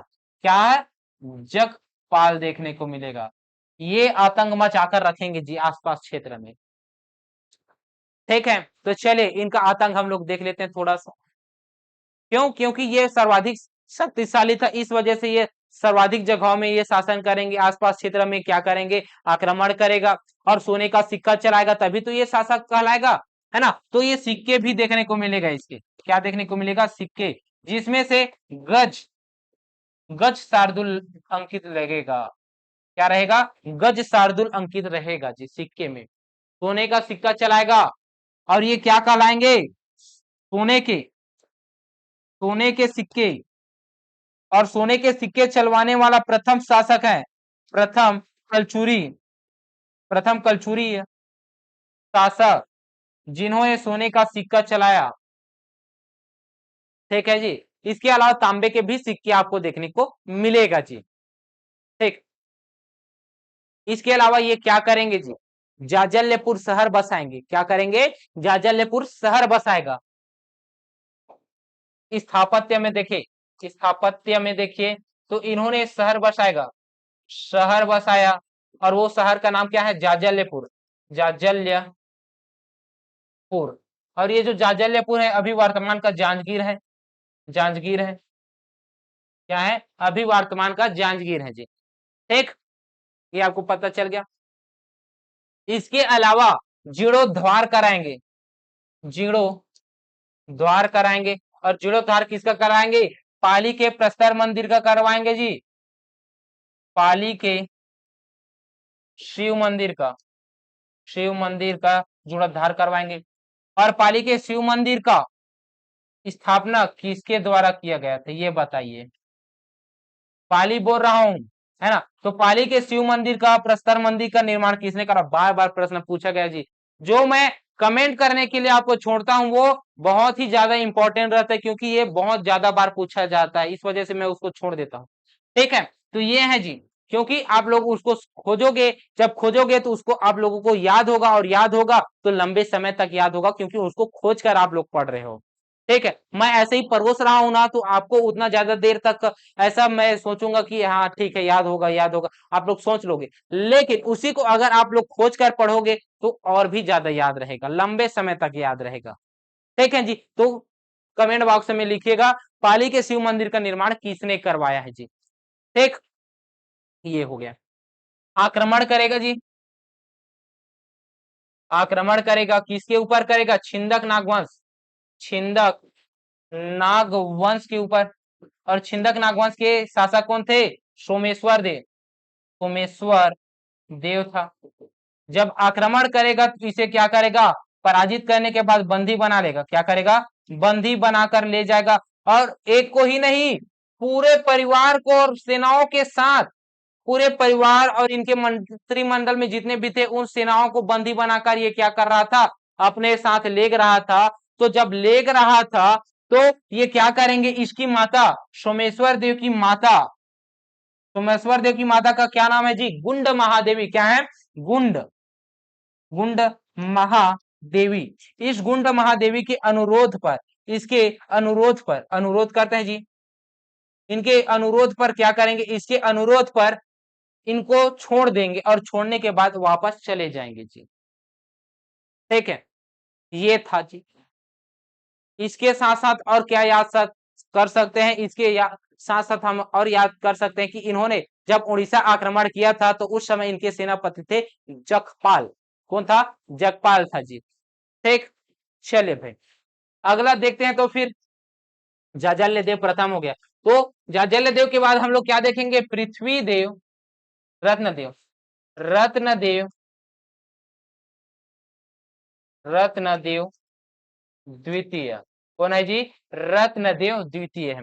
और ये जो रत्नदेव द्वितीय है ये भी क्या है जी, पावरफुल है, ये भी है ना, पावरफुल है जी।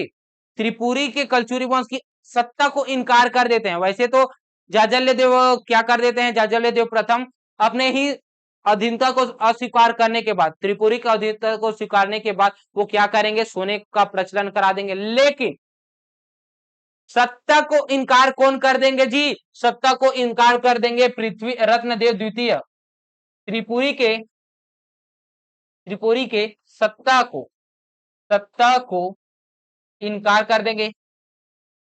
और इनकार करने के बाद ये क्या करेंगे, स्वतंत्र रूप से, स्वतंत्र रूप से यहाँ पे क्या करेंगे जी, शासन प्रशासन करेंगे, है ना। वो सिलसिला कब से प्रारंभ हो गया है, इसके पूर्व जाजल्य देव प्रथम के काल में, है ना। इस वजह से ये क्या करेंगे, इनके ऊपर ये आक्रमण करेगा।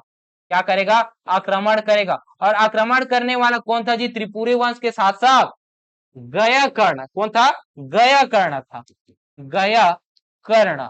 और इस गया कर्ण को जब आक्रमण करेगा तो इसे हरा देगा कौन, हरा देगा कौन, कर हरा देगा जी, पराजित कर देगा कौन, रत्नदेव द्वितीय। और रत्नदेव द्वितीय यहाँ पे जीत जाते हैं, रत्नदेव द्वितीय यहाँ पे जीत जाते हैं। और जीतने के बाद क्या करेंगे जी, जीतने के बाद यहाँ पे स्वतंत्र रूप से, स्वतंत्र रूप से छत्तीसगढ़ में कलचुरी वंश की स्थापना कर देगा। तो छत्तीसगढ़ में स्वतंत्र रूप से कलचुरी राजवंश की स्थापना करने वाला कौन था, वो है पृथ्वीदेव द्वितीय। जब कलिंग राज करेगा तो वो त्रिपुरी की अधीनता को स्वीकार करने के बाद करेगा। और ये स्वतंत्रता पूर्णतः कलचुरी वंश की अधीनता, त्रिपुरियों की अधीनता स्वीकार नहीं करेगा। ये पूर्णतः अब क्या होगा, एकदम स्वतंत्र हो जाएगा जी। ठीक, बस आपको इतना ही याद रखना है रत्नदेव द्वितीय के बारे में। रत्नदेव के द्वितीय के बारे में अगला शासक कौन रहेगा जी, पृथ्वी देव द्वितीय रहेगा। कौन रहेगा, पृथ्वी देव द्वितीय रहेगा। अब पृथ्वी देव द्वितीय के बारे में आपको क्या याद रखना है, समय भी हो गया 1 घंटा 3 मिनट। चलिए जल्दी जल्दी करता हूं ना, जल्दी जल्दी थोड़ा सा और जल्दी करने की कोशिश करेंगे, क्योंकि मान के चलिए यहाँ से 20 से 25 मिनट, आधा घंटा भी लग सकते हैं और भी, है ना। तो चलिए भाई, पृथ्वी देव द्वितीय की जानकारी आपको देखने को मिलेगा कहां से, जानकारी देखने को मिलेगा कहां से, तो जानकारी देखने को मिलेगा राजिम शिलालेख से। कहां से, राजिम शिलालेख से देखने को मिलेगा जी। ठीक है, राजिम शिलालेख से, राजिम शिलालेख से जानकारी देखने को मिलेगा। और सबसे अधिक अभिलेख कोई प्राप्त हुए हैं कलचुरी वंश में, वो इन्हीं का ही मिला है। कितना अभिलेख प्राप्त हुए हैं, तो 14 अभिलेख, 14 अभिलेख प्राप्त हुआ है जी इनका। कितना, 14 अभिलेख। और सिक्के भी प्राप्त हुए हैं जी, चांदी का। और चांदी का किस प्रकार का है, चांदी का छोटा सिक्का, चांदी का छोटा, छोटा आकार का सिक्का, आकार का सिक्का ये प्राप्त हुआ है। ठीक है, और चलाएगा तभी तो प्राप्त हुआ है। तो चांदी का छोटे आकार का सिक्का कौन चलाएगा, वो चलाएगा पृथ्वी देव द्वितीय। ठीक है, इनकी और कई जानकारी देखने को मिलेगा। निर्माण, निर्माण में आप याद रख लीजिए, रतनपुर के, रतनपुर के किले का निर्माण करवाएगा। किले का निर्माण करवाएगा जी। कौन निर्माण करवाता है? ये निर्माण करवाता है पृथ्वीदेव द्वितीय। इसके अलावा राजीव लोचन मंदिर का जीर्णोद्धार करवाएंगे जी। क्या करेंगे? राजीव राजीव लोचन राजीव लोचन मंदिर का जीर्णोद्धार कराएंगे। ठीक है, जीर्णोद्धार करवाने वाला कौन है जी? राजीव लोचन मंदिर का जीर्णोद्धार करवाने वाला कौन है? तो जीर्णोद्धार करवाने वाला है पृथ्वीदेव द्वितीय। और जिनका सेनापति रहेगा जगपाल देव रहेगा। जगपाल देव के द्वारा राजीव लोचन मंदिर का जीर्णोद्धार करवाएंगे जी।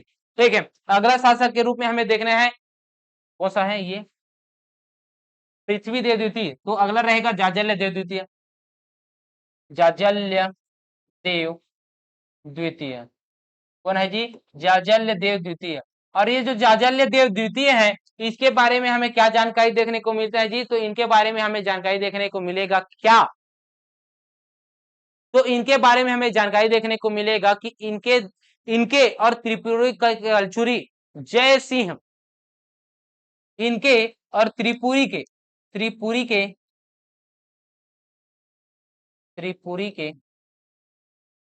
कलचुरी जय सिंह, इन दोनों का क्या देखने को मिलेगा? इन दोनों का युद्ध देखने को मिलेगा। जाजल्य देव द्वितीय और त्रिपुरी के जय सिंह के ऊपर हमें देखने को मिलेगा आक्रमण। ठीक है, जो कि ये जो युद्ध होगा ये होगा आपको शिवरी नारायण के आसपास। शिवरी नारायण क्षेत्र में देखने को मिलेगा ये क्षेत्र, जिसकी जानकारी हमें देखने को मिलेगा शिवरी नारायण अभिलेख से। क्या देखने को मिलेगा? इसकी जानकारी हमें देखने को मिलेगा शिवरी नारायण अभिलेख से। ठीक है, यहां से हमें ये जानकारी देखने को मिलेगा जी। ठीक है, और ये सबसे कम समय के लिए क्या करेंगे? राज करेंगे जी। ठीक, अब जाजल्य देव के बाद जो अगला शासक रहेगा वो कौन रहेगा जी? जगदेव। कौन रहेगा? जगदेव जगदेव रहेगा। कौन रहेगा? जगदेव रहेगा। और जगदेव के बाद क्या हमें याद रखना है कि जब जाजल्य देव की आकस्मिक मृत्यु हो जाती है तब अशांति फैल जाती है। तो जब अशांति फैलती है तो उसी कारण ये जो जगदेव है इनके भाई है, क्या है? जाजल्य देव द्वितीय के ये भाई है जी। क्या है? भाई है। ये अशांति को फैले हैं, उसके बाद ये क्या करता है? वहां पे आता है और आने के बाद अपने हाथों में सत्ता लेने के बाद यहाँ पे क्या करते हैं? शांति करता है जी। ठीक है, अशांति को शांति कर देता है। कौन करता है? जगदेव करता है। उसके बाद जो अगला शासक रहेगा वो कौन रहेगा जी? पृथ्वी देव तृतीय रहेगा। कौन सा रहेगा? पृथ्वी देव तृतीय रहेगा। ठीक है, और ये जो पृथ्वी देव तृतीय है इसके बारे में हमें क्या जानकारी देखने को मिलता है जी? तो इनकी जानकारी हमें देखने को मिलेगा क्या? तो ये जगदेव के पुत्र थे। क्या थे? जगदेव के पुत्र थे, जिसकी माता का नाम था सुमल्ला देवी। क्या नाम था? सुमल्ला देवी। और ये जो सुमल्ला देवी है इसकी जानकारी हमें देखने को मिलेगा खरौद अभिलेख से। जो खरौद के जो दीवाल हैं लक्ष्मणेश्वर मंदिर, कौन सा? खरौद के जो दीवाल है लक्ष्मणेश्वर मंदिर, उसमें सुमल्ला देवी के बारे में जानकारी देखने को मिलता है, जिसमें ये बताते हैं रत्नदेव तृतीय कि मेरी माता का नाम क्या है? सुमल्ला देवी है। सुमल्ला देवी है। सुमल्ला देवी है करके बताता है। कौन बताता है? पृथ्वीदेव तृतीय बताता है। ठीक है, जिसमें से मैं पुत्र हूं जगदेव का पुत्र हूं कहकर बताता है। ठीक, किसमें बताता है? ये बताएगा लक्ष्मणेश्वर मंदिर खड़ौद का, जो कि जीर्णोद्धार करेगा, जीर्णोद्धार करवाएगा। जब जीर्णोद्धार कराएगा तभी तो हमें पता चलेगा भाई, जब जीर्णोद्धार करवाएगा तब उसके दीवाल में खरौद के लक्ष्मणेश्वर मंदिर का, जिसे हम लोग बोलते हैं क्या? लखनेश्वर महादेव मंदिर कहते हैं। ठीक है, तो खरौद के लक्ष्मण मंदिर का यहाँ पे क्या करवाएंगे जी, जोड़धार करवाएंगे, जिसके ही दीवार में सुमल्ला देवी के बारे में जानकारी आपको देखने को मिलेगा जी। ठीक, जिसे हम लोग बोलते हैं दीवार पर जेड शिलालेख। ठीक साथियों, अगला शासक देखते हैं हम लोग प्रताप मल्लदेव। कौन सा है? प्रताप मल्लदेव। और प्रताप मल्लदेव के बाद क्या हो जाता है? अंधकारमय युग आ जाता है। ये क्या है जी? इस वजह से इनका शासन काल हमें याद होना चाहिए। तो इनका शासन काल क्या है? तो इनका शासन काल आपको देखने को मिलेगा क्या जी? 1198 ईस्वी से लेकर, कब से? 1198 ईस्वी से लेकर 1200 1222 ईस्वी तक आपको देखने को मिलेगा। कब तक? 1222 ईस्वी तक इनका शासनकाल देखने को मिलेगा जी।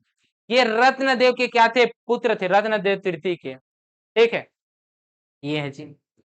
जब रत्नदेव तृतीय की मृत्यु होती है तो प्रताप मल देव क्या थे? अल्पवयस्क थे। क्या थे? अल्पवयस्क थे। तो अल्पवयस्क थे जी, जिसकी जानकारी हमें देखने को मिलेगा 4 अभिलेखों से। कितने अभिलेखों से? 4 अभिलेखों से जानकारी देखने को मिलेगा। जानकारी 4 अभिलेख, जानकारी हमें देखने को मिलेगा 4 अभिलेखों से। और ये जो 4 अभिलेख है, ये कौन कौन सा है, इसे हमें पता होना चाहिए। तो एक अभिलेख आपको याद होना चाहिए, वो है पेंड्रा बंध। कौन सा है? पेंड्रा बंध अभिलेख। कौन सा है? पेंड्रा बंध अभिलेख। कौन सा है? बंध, बंध, बंध नो है, बंध है। कौन सा है? बंध अभिलेख, पेंड्रा बंध अभिलेख। दूसरा अभिलेख आपको याद रखना है कोनारी। कौन सा? कोनारी, कोनारी अभिलेख। तीसरा अभिलेख आपको याद रखना है जो कि है पौनी अभिलेख, पौनी अभिलेख। ठीक है, अगला जो अभिलेख याद रखना है वो है सारंगढ़ से मिला है, सारंगढ़ भिलाईगढ़ से, इस वजह से भिलाईगढ़, भिलाईगढ़ अभिलेख, ये याद रखना है। तो 4 अभिलेखों से किसकी जानकारी हमें देखने को मिलेगा? प्रतापमल के जानकारी देखने को मिलेगा। इसके अलावा आपको तांबे के सिक्के चलवाता है, जिसमें सिंह और कटार की आकृति देखने को मिलेगा। कटार मतलब तलवार वाला है ना, तो सिंह और कटार की आकृति देखने को मिलेगा जी। ठीक, और इसके बाद जो आएगा वो अगला शासनकाल रहेगा, वो है अंधकारमय युग। अंधकारमय युग हो जाएगा। और इसी अंधकारमय युग के बाद ये क्या होगा? यहीं पास क्या होगा जी? यहाँ पे कम से कम 9 शासक आपको बताएगा। कौन? बाबू रेवाराम बताएगा। ठीक है, उसे मैं आगे बताऊंगा। ठीक, अब आगे हम लोग देखते हैं प्रताप मल्ल के बाद जो अगला शासक हमें देखने को मिलेगा वो कौन सा रहेगा? तो वो शासक रहेंगे बहरेंद्र शाह। कौन सा है? बहरेंद्र शाह, बहरेंद्र शाह। ये जो बहरेंद्र शाह है, इसकी जानकारी हमें देखने को मिलेगा अंधकारमय युग के बाद। जब अंधकारमय युग के बाद चलेगा तो इनकी जानकारी हमें कब देखने को मिलेगा जी? ये हमें पता होना चाहिए। तो अंधकारमय युग के बाद होता है, तो देख लेते हैं भाई कब इनकी जानकारी हमें देखने को मिलेगा।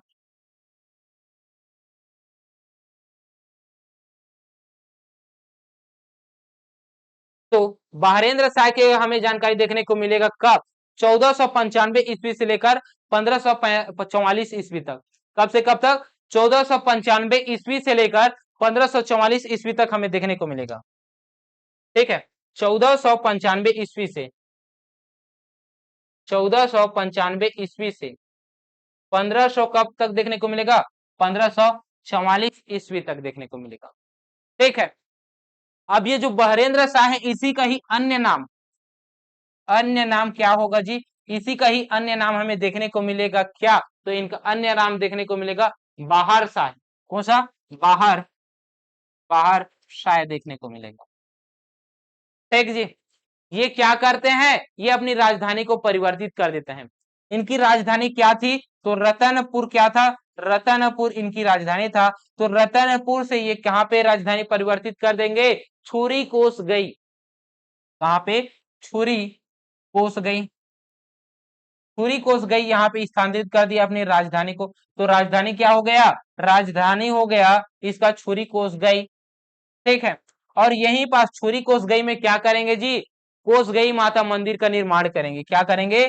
कोस गई, कोस गई माता का, माता मंदिर का निर्माण करवाएंगे।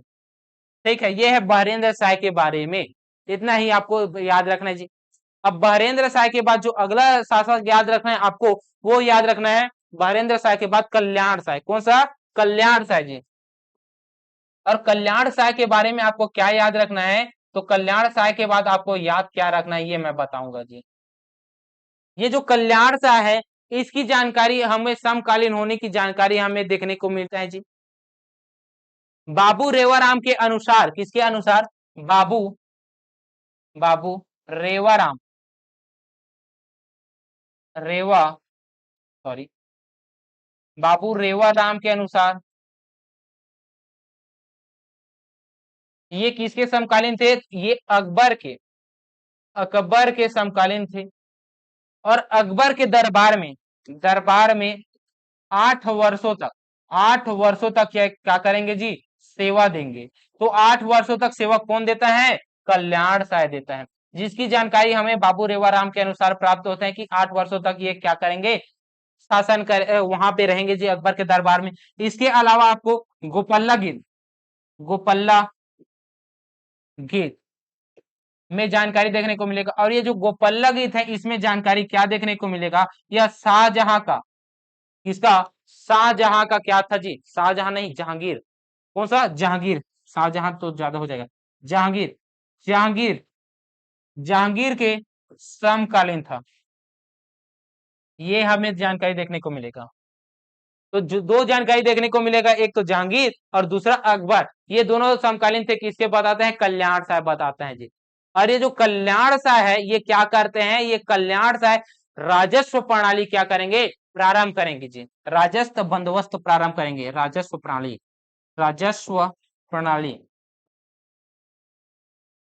जिसमें ये कहेंगे कि जो गढ़ है, ये राजस्व प्रणाली जो है वो प्रशासनिक इकाई है, वो क्या करेंगे जी? गढ़ व्यवस्था ला देंगे। क्या करेंगे? गढ़ व्यवस्था, जिसमें से ये गढ़ बताएंगे जी, गढ़ व्यवस्था बताएंगे। और इस गढ़ व्यवस्था के अंतर्गत पूरे छत्तीसगढ़ को 36 गढ़ में बांट दिए गए। कितने गढ़ में? 36 गढ़ में, जिसमें से 18 गढ़, 18 गढ़ और 18 गढ़ में दो भाग में बांट देंगे। शिवनाथ नदी के उत्तर में, शिवनाथ नदी के शिवनाथ नदी के उत्तर में और दक्षिण में 18-18 गढ़ में बांट देंगे, जिसमें से उत्तर में रहेगा रतनपुर मुख्यालय और दक्षिण में रहेगा आपका रायपुर मुख्यालय। ठीक है, ये रहेगा जी। ठीक, इतना आपको पता चल गया। इसके बाद आपको देखने को मिलेगा कल्याण शाह के बाद लक्ष्मण शाह। कौन सा है जी? लक्ष्मण शाह। लक्ष्मण शाह। और लक्ष्मण शाह के बाद जो अगला देखने को मिलेगा वो है रणजीत शाह। रणजीत शाह। और ये जो रणजीत शाह और लक्ष्मण शाह है, ये इतने अंतर्गत 6 शासक हैं। किसमें हैं? 6 शासक हैं जी। यहां से लेकर यहां तक 6 शासक देखने को मिलेगा, जिसमें से शासन काल अगर देखे तो ये जो शासन काल रहेगा 1581 से लेकर कब से कब तक? 1581 से लेकर 1685 तक देखने को मिलेगा। उसके बाद रणजीत शाह के बाद जो अगला शासक रहेगा वो 1685 से प्रारंभ होगा। 1685 से लेकर 1689 ईस्वी तक चलेगा। कब से कब तक? 1689 ईस्वी तक चलेगा। और इस शासक का नाम क्या रहेगा? तो इस शासक का नाम रहेगा तखत सिंह। क्या रहेगा? तखत सिंह। तखत सिंह। अब ये तखत सिंह के बारे में थोड़ा सा जानते हैं जी। तखत सिंह, ये जो तखत सिंह जब राजा बनेंगे, तखत सिंह जब राजा बनेगा तब ये बहुत अच्छे ऐशो आराम के साथ जिंदगी जीगा। कुछ समय के बाद इसे पता चलेगा ये पुत्र प्राप्त नहीं हो रहा था इसे। क्या है? ये निसंतान था, निसंतान था। अब निसंतान था, पुत्र नहीं प्राप्त हो रहा था, इस वजह से ये क्या करेंगे? एक ब्राह्मण का सहयोग लेंगे। ब्राह्मण का सहायता लेंगे। जब ब्राह्मण का सहायता लेंगे, और ये जो ब्राह्मण है इसका नाम क्या रहेगा जी? बड़गैया ब्राह्मण। क्या रहेगा? बड़गैया ब्राह्मण रहेगा। ये जो बड़गैया ब्राह्मण है, इसका ही क्या लेंगे? सहायता लेंगे। जब बड़गैया ब्राह्मण से सलाह लेंगे तो ये बड़गैया ब्राह्मण क्या कहेगा कि नियोग प्रथा करवा लेते हैं, राजा महाराज। कौन कहेगा? बड़गैया ब्राह्मण कहेगा नियोग प्रथा। नियोग प्रथा मना लेते हैं, ऐसा करके बोलता है। तो नियोग प्रथा क्या है जी? तो नियोग प्रथा ऐसा है, अगर कोई राजा का पुत्र नहीं होता तो वो अपने पत्नी का नियोग प्रथा के जरिए क्या करवा सकते थे? पुत्र प्राप्त करवा सकते थे जी, है ना। तो ये जो नियोग प्रथा है, इनसे क्या होगा जी? नियोग प्रथा से बड़गैया ब्राह्मण और उसकी पत्नी के नियोग प्रथा होने से एक पुत्र की प्राप्ति होगी, जिस पुत्र का नाम रहेगा राज सिंह। कौन सा रहेगा? राज सिंह रहेगा। ठीक है जी। ये जो बड़गैया ब्राह्मण है ये बहुत ही खतरनाक रहेगा जी, और भी ये सलाह देंगे, मैं बताऊंगा, रुके रहें, बने रहें। ठीक है। ये जो बड़गैया ब्राह्मण है, ये बड़गैया ब्राह्मण से जो सलाह से जो पुत्र प्राप्ति होती है राज सिंह, इसी के खुशी में ये तखत सिंह क्या करेगा? तखतपुर शहर बसाएगा। क्या करेंगे? तखतपुर शहर बसाएंगे, और तखतपुर शहर बसाने के बाद ये बड़गैया ब्राह्मण को समर्पित कर देंगे। ठीक है। अब अगला जो शासक बनेगा वो कौन बनेगा? राज सिंह बनेगा। ठीक है। चलिए भाई राज सिंह को देखते हैं। राज सिंह, राज सिंह का भी पुत्र नहीं होता, इनका भी पुत्र नहीं होता जी। तो पुत्र नहीं होता तो ये क्या करेंगे? सहायता लेंगे, सहायता लेंगे। और किसकी सहायता लेंगे? बड़गैया, बड़गैया ब्राह्मण का लेंगे। जब बड़गैया ब्राह्मण का सहायता लेंगे तो ये सलाह देंगे कि आप नियोग प्रथा करवाइए, नियोग प्रथा करवाइए। और नियोग प्रथा करवाएगा तब इनकी पत्नी और ब्राह्मण से एक पुत्र की प्राप्ति होगी, जिसका नाम रहेगा क्या? विश्वनाथ सिंह। क्या रहेगा? विश्वनाथ सिंह, विश्वनाथ सिंह रहेगा। क्या रहेगा? विश्वनाथ सिंह रहेगा, जिसकी खुशी में राज सिंह क्या करेगा? राजपुर शहर बसाएगा, राजपुर शहर बसाएगा। क्या करेगा? राजपुर शहर बसाएगा, जिसे हम लोग जूना शहर कहते हैं जी, जिसे हम लोग जूना शहर कहते हैं। इसके अलावा राज सिंह और क्या निर्माण करवाएगा? बादल महल, बादल महल का निर्माण करवाएगा। क्या करेगा? हवा महल, बादल महल का निर्माण करवाएगा राज सिंह। ठीक है, ये आपको देखने को मिलेगा। और यही जो राज सिंह है, जिसके ही दरबारी कवि कौन थे? दरबारी कवि, जिनके ही दरबारी कवि कौन थे? तो इनके दरबारी कवि का नाम क्या है जी? तो दरबारी कवि का नाम आपको देखने को मिल जाएगा गोपाल मिश्र। कौन है जी? गोपाल मिश्र, गोपाल मिश्र हैं। गोपाल मिश्र इसलिए बता रहा हूं क्योंकि इन्होंने खूब तमाशा, खूब तमाशा लिखा है जी। और ये जो खूब तमाशा लिखा है, ये जो खूब तमाशा लिखा है, इस खूब तमाशा में क्या लिखा गया है जी? इसमें औरंगजेब के जो अत्याचार है उसके बारे में बताया जी, उल्लेख किया है। ठीक है। तो औरंगजेब का समकालीन कौन था? राज सिंह था। तो छत्तीसगढ़ का भी उल्लेख यहाँ पे देखने को मिलेगा। तो खूब तमाशा में गोपाल मिश्र ने 1689 को, कब? 1689 को, 1689 को क्या किया है? 1689 को छत्तीसगढ़ का उल्लेख किया है, जो कि साहित्य में प्रथम है। साहित्य में प्रथम बार कोई उल्लेख किया है, वो कौन सा है? गोपाल मिश्र है। ठीक है। कब किया है? 1689 में किया है जी। ठीक, ये हो गया, इतना आपको पता चल गया। ठीक साथियों, तो ये विश्वनाथ सिंह नियोग प्रथा के माध्यम से हुआ है जी। जब इसके पुत्र विश्वनाथ सिंह को पता चलता है कि मैं राज खान परिवार का खून नहीं हूं, मैं राज सिंह का खून नहीं हूं, मैं एक नियोग प्रथा के माध्यम से हुआ हूं, जो कि मैं बड़गैया ब्राह्मण का खून हूं।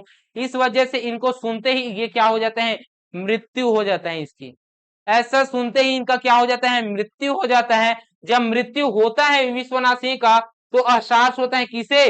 राज सिंह का। और राज सिंह को भी पता चलता है कि मैं भी नियोग प्रथा के माध्यम से हुआ हूं, जिनका सलाह कौन दिया है? बड़गैया ब्राह्मण ने दिया है। इस वजह से इस बड़गैया ब्राह्मण को क्या करेंगे जी? आत्मदाह करवा देंगे, आत्मदाह करवा देंगे।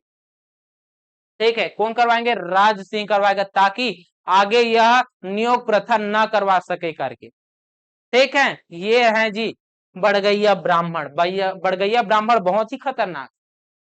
ठीक, आगे अब देखते हैं तो फिर भाई राज सिंह का भाई है सरदार सिंह, जिसे हम लोग सिरदार सिंह भी कहते हैं, है ना।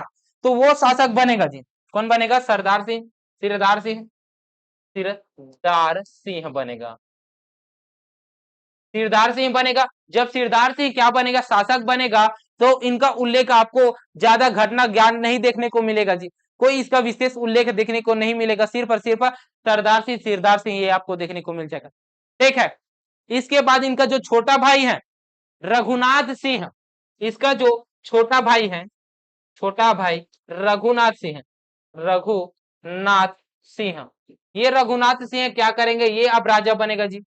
रघुनाथ सिंह अब राजा बन जाएगा। तो जब रघुनाथ सिंह जब राजा बनेगा, तो बनेगा जब राजा, तो ये क्या होगा जी? इन्हीं के ही शासन काल में 1741 में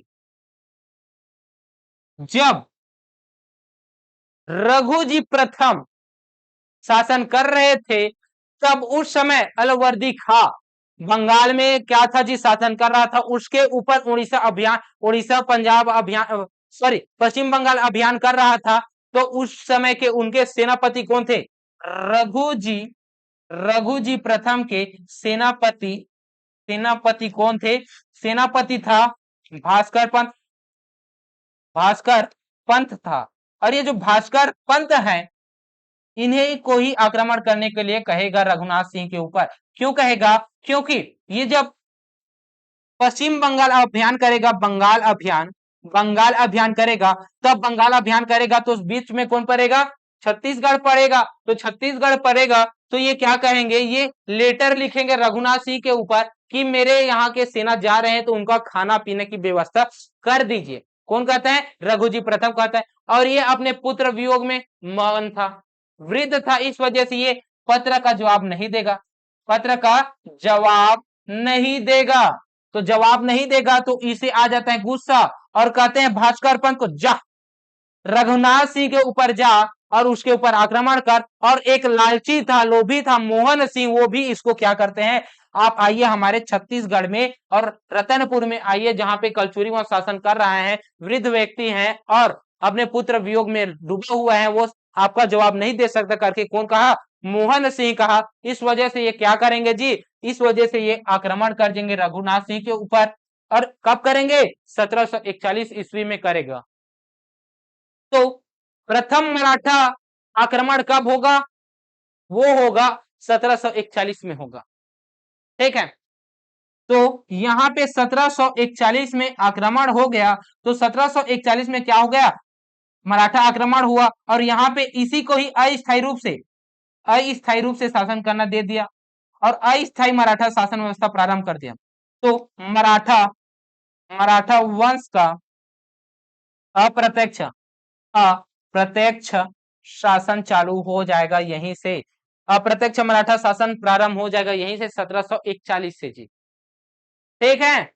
जिसमें आपको देखने को मिलेगा बिंबा जी भोसले, बिंबा जी भोसले, ये आएगा। और आएगा तब क्या करेंगे? प्रत्यक्ष मराठा, प्रत्यक्ष मराठा ये प्रारंभ करेगा जी। ठीक है। अभी आएगा नहीं, ये बाद में आएगा। मराठा वंश में हम लोग पढ़ेंगे, आधुनिक इतिहास में पढ़ेंगे। ठीक है। तो चलिए भाई, अगला जो शासक रहेगा वो कौन रहेगा? मोहन सिंह, मोहन सिंह होगा, जो कि रघुनाथ सिंह के मृत्यु के बाद बनेगा। और रघुनाथ सिंह का मृत्यु कब हो जाता है जी? तो 1745 को होता है। कब होता है? 1745 को होता है। और 1745 को जब होता है तब ये राजा बनता है मोहन सिंह। उसके बाद यह 1757 तक ये शासन करेगा, 1757 ईस्वी तक शासन करेगा। और मराठों के अधीन कलचुरी वंश का अंतिम शासक है जी। क्या है? मराठों के, मराठों के अधीन अंतिम, अंतिम कलचुरी, कलचुरी शासक हैं। यहीं से ही प्रश्न पूछते हैं जी, मराठों के अधीन अंतिम शासक कौन है? रतनपुर शाखा के वो हैं मोहन सिंह। और पूछेगा क्या? मराठों के अधीन प्रथम शासक कौन है? कलचुरी शासक कौन है? रघुनाथ सिंह। और मराठों के अधीन प्रथम शासक कौन है? वो है रघुनाथ सिंह। और अंतिम, अंतिम स्वतंत्र शासक कौन है? वो है रघुनाथ सिंह। खेला यहीं से होता है साथियों। अब रायपुर के कलचुरी शाखा के अंतिम मराठा शासक पूछेगा, प्रथम मराठाधीन शासक पूछेगा, उसको मैं मराठा शासक के अंतर्गत पढ़ाऊंगा, रायपुर के अंतर्गत पढ़ाऊंगा। ठीक है, तो चलिए भाई, ये आपको पता चल गया अंतिम शासक। तो आगे हम लोग आते हैं और देखते हैं यहां से रायपुर के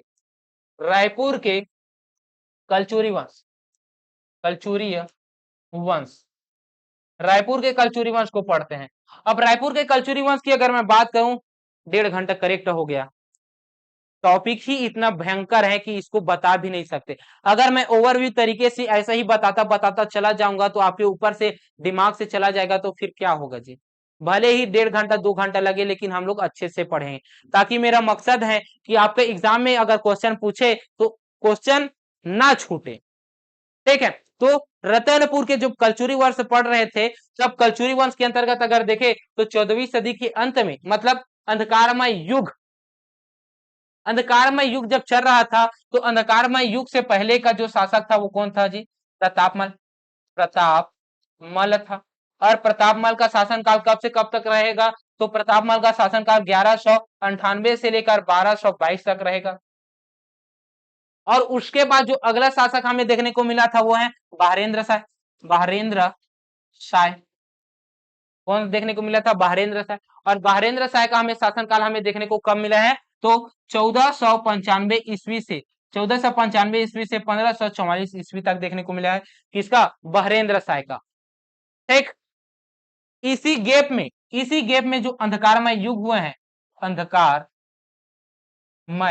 युग, अंधकारमय युग हुआ है 200 वर्षों का, इसी के ही अंतर्गत ऐसा कहा जाता है रेवा राम के द्वारा, रेवा राम के द्वारा, बाबू रेवा राम के द्वारा, कि यहाँ पे कुल 9 शासक शासन किए हैं। कितने? 9 शासक शासन किए हैं इस अंधकारमय युग के दौरान।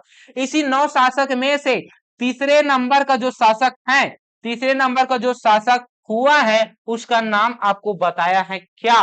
तो तीसरा शासक के रूप में नाम बताए जगन्नाथ सिंह। कौन सा शासक? जगन्नाथ सिंह। ये जो जगन्नाथ सिंह बताया है, इसी के ही पुत्र थे, 2 पुत्र। जगन्नाथ सिंह के 2 पुत्र थे, जिसमें से एक का नाम था वीर सिंह। क्या है? वीर सिंह। और दूसरे पुत्र का नाम क्या था? देव सिंह। कौन सा था? देव सिंह था। जगन्नाथ सिंह क्या करेंगे? विभाजन करेंगे जी अपने साम्राज्य का, जिसमें से वीर सिंह को प्राप्त होगा रतनपुर क्षेत्र, रतनपुर क्षेत्र। और देव सिंह को मिलेगा कौन सा वाला क्षेत्र? रायपुर क्षेत्र, रायपुर क्षेत्र मिलेगा। जिसमें से देव सिंह का पुत्र रहेगा केशव देव। कौन रहेगा? केशव देव। केशव देव, ये जो केशव देव है, यह खल्लारी में जाएगा, खल्लारी में। और खल्लारी में जाने के बाद यहाँ पे क्या करेगा? खल्लारी में अपनी राजधानी स्थापित करेगा। कौन? केशव देव।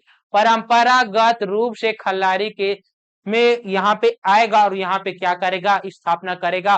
तो रायपुर में, रायपुर पहले था, है ना? तो खल्लारी में कलचुरी वंश का संस्थापक कौन है? वो है केशव देव। तो यहाँ पे शाखा के, रायपुर शाखा के संस्थापक कौन होंगे जी? परंपरागत रूप से तो यही होगा, केशव देव। ठीक है, तो केशव देव को हम लोग पढ़ना प्रारंभ करेंगे। ठीक है, क्या है? केशव देव के बारे में पढ़ना प्रारंभ करेंगे, क्योंकि ये जो रायपुर में जो कलचुरी शाखा है, इसकी जानकारी हमें रायपुर शिलालेख से भी मिलता है और खल्लारी शिलालेख से भी मिलता है।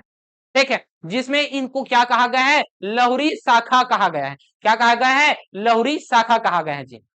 ठीक, चलिए तो केशव देव को देखते हैं। केशव देव, ये केशव देव के बारे में हमें क्या जानकारी प्राप्त होती है? कि यह परंपरागत रूप से क्या है ये जी? ये है रायपुर शाखा के कलचुरी वंश के संस्थापक। वैसे तो यहाँ पे आपको 22 शासक देखने को मिलेगा जो राजा बनेगा, और एक शासक का नाम आपको उत्तराधिकारी के रूप में रहेगा। ठीक, तो यहाँ पे उत्तराधिकारी के रूप में रहेगा अमर सिंह देव, जो कि अंतिम शासक होगा। शासक नहीं कह सकते, क्योंकि वो शासक का रूप घोषित तो होता है, लेकिन उसे बनाया नहीं जाता। ठीक, तो ये होगा जी, मैं बताऊंगा सब बताऊंगा। ठीक है, तो केशव देव हम लोग पढ़ना प्रारंभ करेंगे जी। केशव देव से स्टार्ट करते हैं। केशव देव देव सिंह देव का पुत्र था, और परंपरागत रूप से परंपरागत रूप से, परंपरागत रूप से ये क्या है जी, रायपुर के कलचुरी कलचुरी वंश का संस्थापक है। ठीक है भाई, ये याद रखिए। जिसकी राजधानी थी क्या, राजधानी आपको नजर आएगा खल्लारी। खल्लारी क्या है, खल्लारी है। राजधानी क्या है, खल्लारी है जी। ठीक है, और इस वंश की जानकारी हमें खल्लारी अभिलेख से ही मिलता है। ठीक है जी, तो ये क्या है, प्रारंभिक राजधानी है जी। अब होगा ये किसके अधीन है जी, ये रतनपुर के अधीन है। ये किसके अधीन है, रतनपुर के अधीन है जी। तो जब रतनपुर के अधीन है तो रतनपुर शाखा से एक अपने रिश्तेदार को भेजेंगे, रिश्तेदार को भेजेंगे जिसका नाम रहेगा क्या, लक्ष्मी देव, जिसे हम लोग लक्ष्मी निधि भी कहते हैं, है ना। लक्ष्मी लक्ष्मी देव कौन है जी, लक्ष्मी देव, लक्ष्मी देव है। ये जो लक्ष्मी देव है ये क्या है जी, ये है रायपुर के, रतनपुर के कलचुरी कलचुरी वंश के रिश्तेदार हैं, रिश्तेदार है जी। ठीक है, जब रिश्तेदार हैं तो केशव देव का इनका कोई संबंध नहीं है। जब ये रिश्तेदार है तो समय देखते ही ये क्या कर लेंगे जी, ये हथिया लेंगे, सत्ता को हथिया लेंगे। ठीक है, तो ये कालांतरण में ये क्या करेंगे, ये राजा बन जाएंगे। क्या बन जाएगा, शासक, शासक बन जाएगा। क्या बन जाएगा, शासक बन जाएगा। जब ये शासक बनेगा तब ये क्या करेंगे जी, ये क्या करेंगे, ये यहां पे आकर शासन करना प्रारंभ कर देगा। ठीक है, और ऐसा कहा जाता है, मल्हार शिलालेख के अनुसार, मल्हार शिलालेख के अनुसार, मल्हार शिलालेख के अनुसार इसे क्या कहा जाता है, रायपुर के कलचुरी कलचुरी शाखा के, शाखा के संस्थापक माना जाता है, संस्थापक माना जाता है। किसे, लक्ष्मी देव को। देखिए, लक्ष्मी निधि को भी मानते हैं, लक्ष्मी देव को, और केशव देव को भी मानते हैं, लेकिन कलचुरी वंश के संस्थापक परंपरागत रूप से वो है कौन, वो है केशव देव जी। कौन है, केशव देव है। वही अगर देखे मल्हार शिलालेख के अनुसार, तो मल्हार शिलालेख के अनुसार आपको क्या देखने को मिलेगा जी, लक्ष्मी देव। एक और याद रख लीजिए, ये परंपरागत रूप से तो है ही, लेकिन केशव देव को बाबू बाबू रेवाराम, रेवाराम के द्वारा, किसके द्वारा, बाबू रेवाराम के द्वारा, और राय बहादुर हीरालाल के द्वारा, किसके द्वारा, राय बहादुर बहादुर हीरालाल के द्वारा, हीरा लाल के द्वारा इसे क्या कहा जाता है, रायपुर शाखा के संस्थापक माना जाता है केशव देव को। चाहे वो रायपुर शाखा के संस्थापक के रूप में बाबू रेवाराम का हो, चाहे वो राय बहादुर हीरालाल के अनुसार हो, या फिर परंपरागत रूप से वो है केशव देव। मल्हार शिलालेख के अनुसार लक्ष्मी देव संस्थापक है। ठीक है, जिनका ही पुत्र आपको देखने को मिलेगा कौन सा, सिंघड़ देव। कौन सा देखने को मिलेगा, इनका पुत्र देखने को मिलेगा सिंघड़ देव, सिंघड़ देव। और सिंघड़ देव क्या बनेगा, अगला राजा बनेगा सिंघड़ देव। ये क्या है जी, ब्रह्मदेव के खल्लारी अभिलेख में यह जानकारी देखने को मिलता है कि सिंघड़ देव किसके पुत्र थे, सिंघड़ देव किसके पुत्र थे जी, लक्ष्मी देव के। ठीक है जी, ये ब्रह्मदेव के खल्लारी अभिलेख से प्राप्त होता है। ठीक है, और इसमें यह बताया है, इसमें यह बताया है कि इन्होंने 18 गढ़ों को, जो शत्रु हैं उनको मुक्त कर दिया था जी। 18 गढ़ के जो शत्रु हैं उनको समाप्त कर दिया था, ये बताता है सिंघड़ देव। ठीक है, और सिंघड़ देव का ही जो उत्तराधिकारी रहेगा वो है रामचंद्र देव। कौन रहेगा, रामचंद्र देव रहेगा जी। ठीक, कौन रहेगा, इनके जो पुत्र रहेंगे वो कौन रहेगा, रामचंद्र देव, रामचंद्र देव रहेगा। अब ये रामचंद्र देव क्या है जी, ये बहुत ही प्रतापी हैं जी रामचंद्र देव भी। और ये जो रामचंद्र देव हैं इनकी जानकारी हमें देखने को कहां से मिलता है जी, तो ब्रह्मदेव के शिलालेख से देखने को मिलेगा जी। ठीक है, जिसमें ये बताएंगे इन्होंने रतन की प्रभु सत्ता को और स्वीकार कर दिया है, मानना और स्वीकार कर दिया है। क्या कहा? रतनपुर के कलचुरियों के प्रभु सत्ता को स्वीकार नहीं किया। अपने आप को ये क्या कर लिए? स्वतंत्र कर लिया। इस वजह से स्वतंत्र राज्य की स्थापना कौन किए हैं? रामचंद्र किए हैं। स्वतंत्र राज्य की स्थापना कौन किया है? वो किया है, रामचंद्र देव ने किया है। और आयोग के द्वारा भी रायपुर के कलचुरी शाखा के प्रथम वास्तविक शासक के रूप में जाना जाता है। किसे? रामचंद्र देव को। तो ये क्या है जी? ये है स्वतंत्र शासक, प्रथम वास्तविक शासक बने रायपुर के कलचुरी वंश के प्रथम स्वतंत्र शासक बने। प्रथम शासक है। इसके शासक क्या है जी? वास्तविक संस्थापक हैं। क्या है? वास्तविक संस्थापक है। ठीक है, ये हो गया। इसके अलावा रामचंद्र देव को आयोग के द्वारा क्या लिया गया? आंसर लिया गया कि यही क्या है? यह है रायपुर के कलचुरी वंश के संस्थापक हैं। ये कौन कहा है जी? ये रामचंद्र देव ने कहा है। ठीक है, ये है आपका रामचंद्र देव के बारे में। इसके अलावा और क्या याद रखना है? इनके पुत्र का नाम है क्या है? ब्रह्मदेव है। क्या है? ब्रह्मदेव है। और ये क्या करते हैं? रामचंद्र देव क्या करते हैं?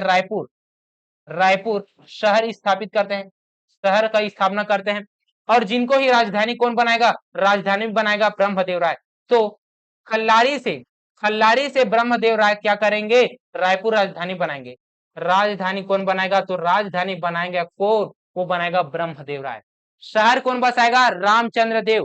कब बसाएगा? 1409 ईस्वी में बसाएगा रायपुर नगर, जिसे ब्रह्मदेव राय क्या करेंगे? ब्रह्मदेव राय करेंगे, राजधानी स्थापित करेंगे। ठीक है, यही जो ब्रह्मदेव राय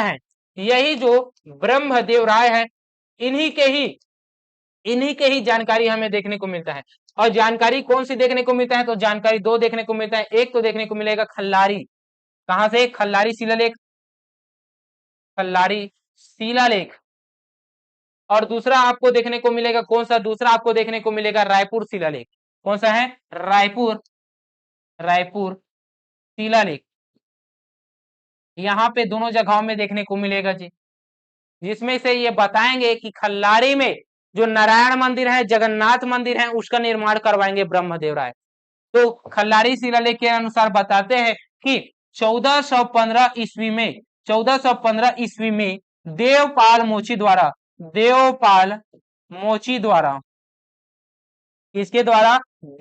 मोची के द्वारा ये क्या करेंगे जी? नारायण मंदिर का निर्माण करवाएंगे। और नारायण मंदिर का निर्माण कहां पे करवाएंगे? खल्लारी में करवाएगा। कहां पे? खल्लारी में देवपाल मोची के द्वारा ये कार्य करवाएंगे, नारायण मंदिर का स्थापना करवाएंगे। और वो नारायण मंदिर कौन सा होगा? वो जगन्नाथ मंदिर है जी। कौन सा है? जगन्नाथ मंदिर है। इसके अलावा आपको देखने को मिलेगा हटकेश्वर महादेव मंदिर, जो कि नदी के तट पर बनेगा। कौन सा है जी? हटकेश्वर महादेव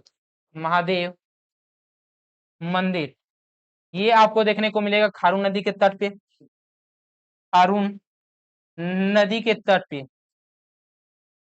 किसके नदी के तट पे? खारून नदी के तट पे आपको देखने को मिलेगा, जो कि महादेव घाट में स्थित है। कहां पे है? इसी खारून नदी के तट को क्या कहते हैं? महादेव घाट कहते हैं। इसी महादेव घाट में क्या है जी? हटकेश्वर महादेव मंदिर है, जो कि रायपुर में स्थित है। ये किसके द्वारा बनाए गए हैं? तो हाजी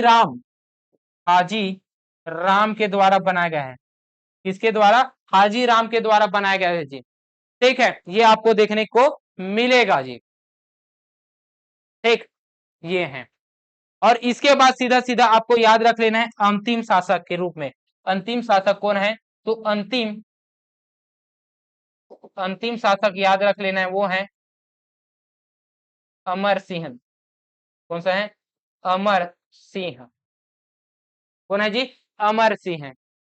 और अमर सिंह क्या है? लहुरी शाखा के, लहुरी शाखा के कलचुरी वंश का, कलचुरी वंश का अंतिम शासक है। क्या है? अंतिम शासक है जी। ठीक है, इतना आपको पता चल गया। जिसकी मृत्यु हो जाती है 1753 में। कब होता है? 1753 में। इसका ही उत्तराधिकारी, उत्तराधिकारी घोषित होता है। कौन घोषित होता है? इसका पुत्र, जिसका नाम क्या रहता है जी? नाम रहते हैं शिवराज सिंह रहते हैं। क्या रहता है? शिवराज सिंह, शिवराज सिंह रहता है। कौन रहता है? शिवराज सिंह रहता है। लेकिन राजा बनता नहीं है, इनको खदेड़ दिया जाता है और मराठा यहाँ पे शासन करना प्रारंभ कर देते हैं। ठीक है, तो ये था छत्तीसगढ़ में कलचुरी वंश, जहां पे आपको रतनपुर और रायपुर दोनों शाखा को कंप्लीट कर लिए हैं जी। ठीक है, 1 घंटा 45 मिनट भी हो चुका है, तो यहीं तक हम लोग क्लास रखते हैं। आपको यह क्लास कैसा लगा कमेंट करके बताएंगे कि किस प्रकार का यह क्लास रहा। अगर आपको यह क्लास पसंद आया होगा तो वीडियो को लाइक कीजिएगा, हमारे दोस्तों के पास शेयर कीजिएगा, अपने दोस्तों के पास भी शेयर कीजिएगा। ठीक है, तो चलिए मिलते हैं नेक्स्ट क्लास में। तब तक के लिए जय हिंद, जय भारत, जय छत्तीसगढ़।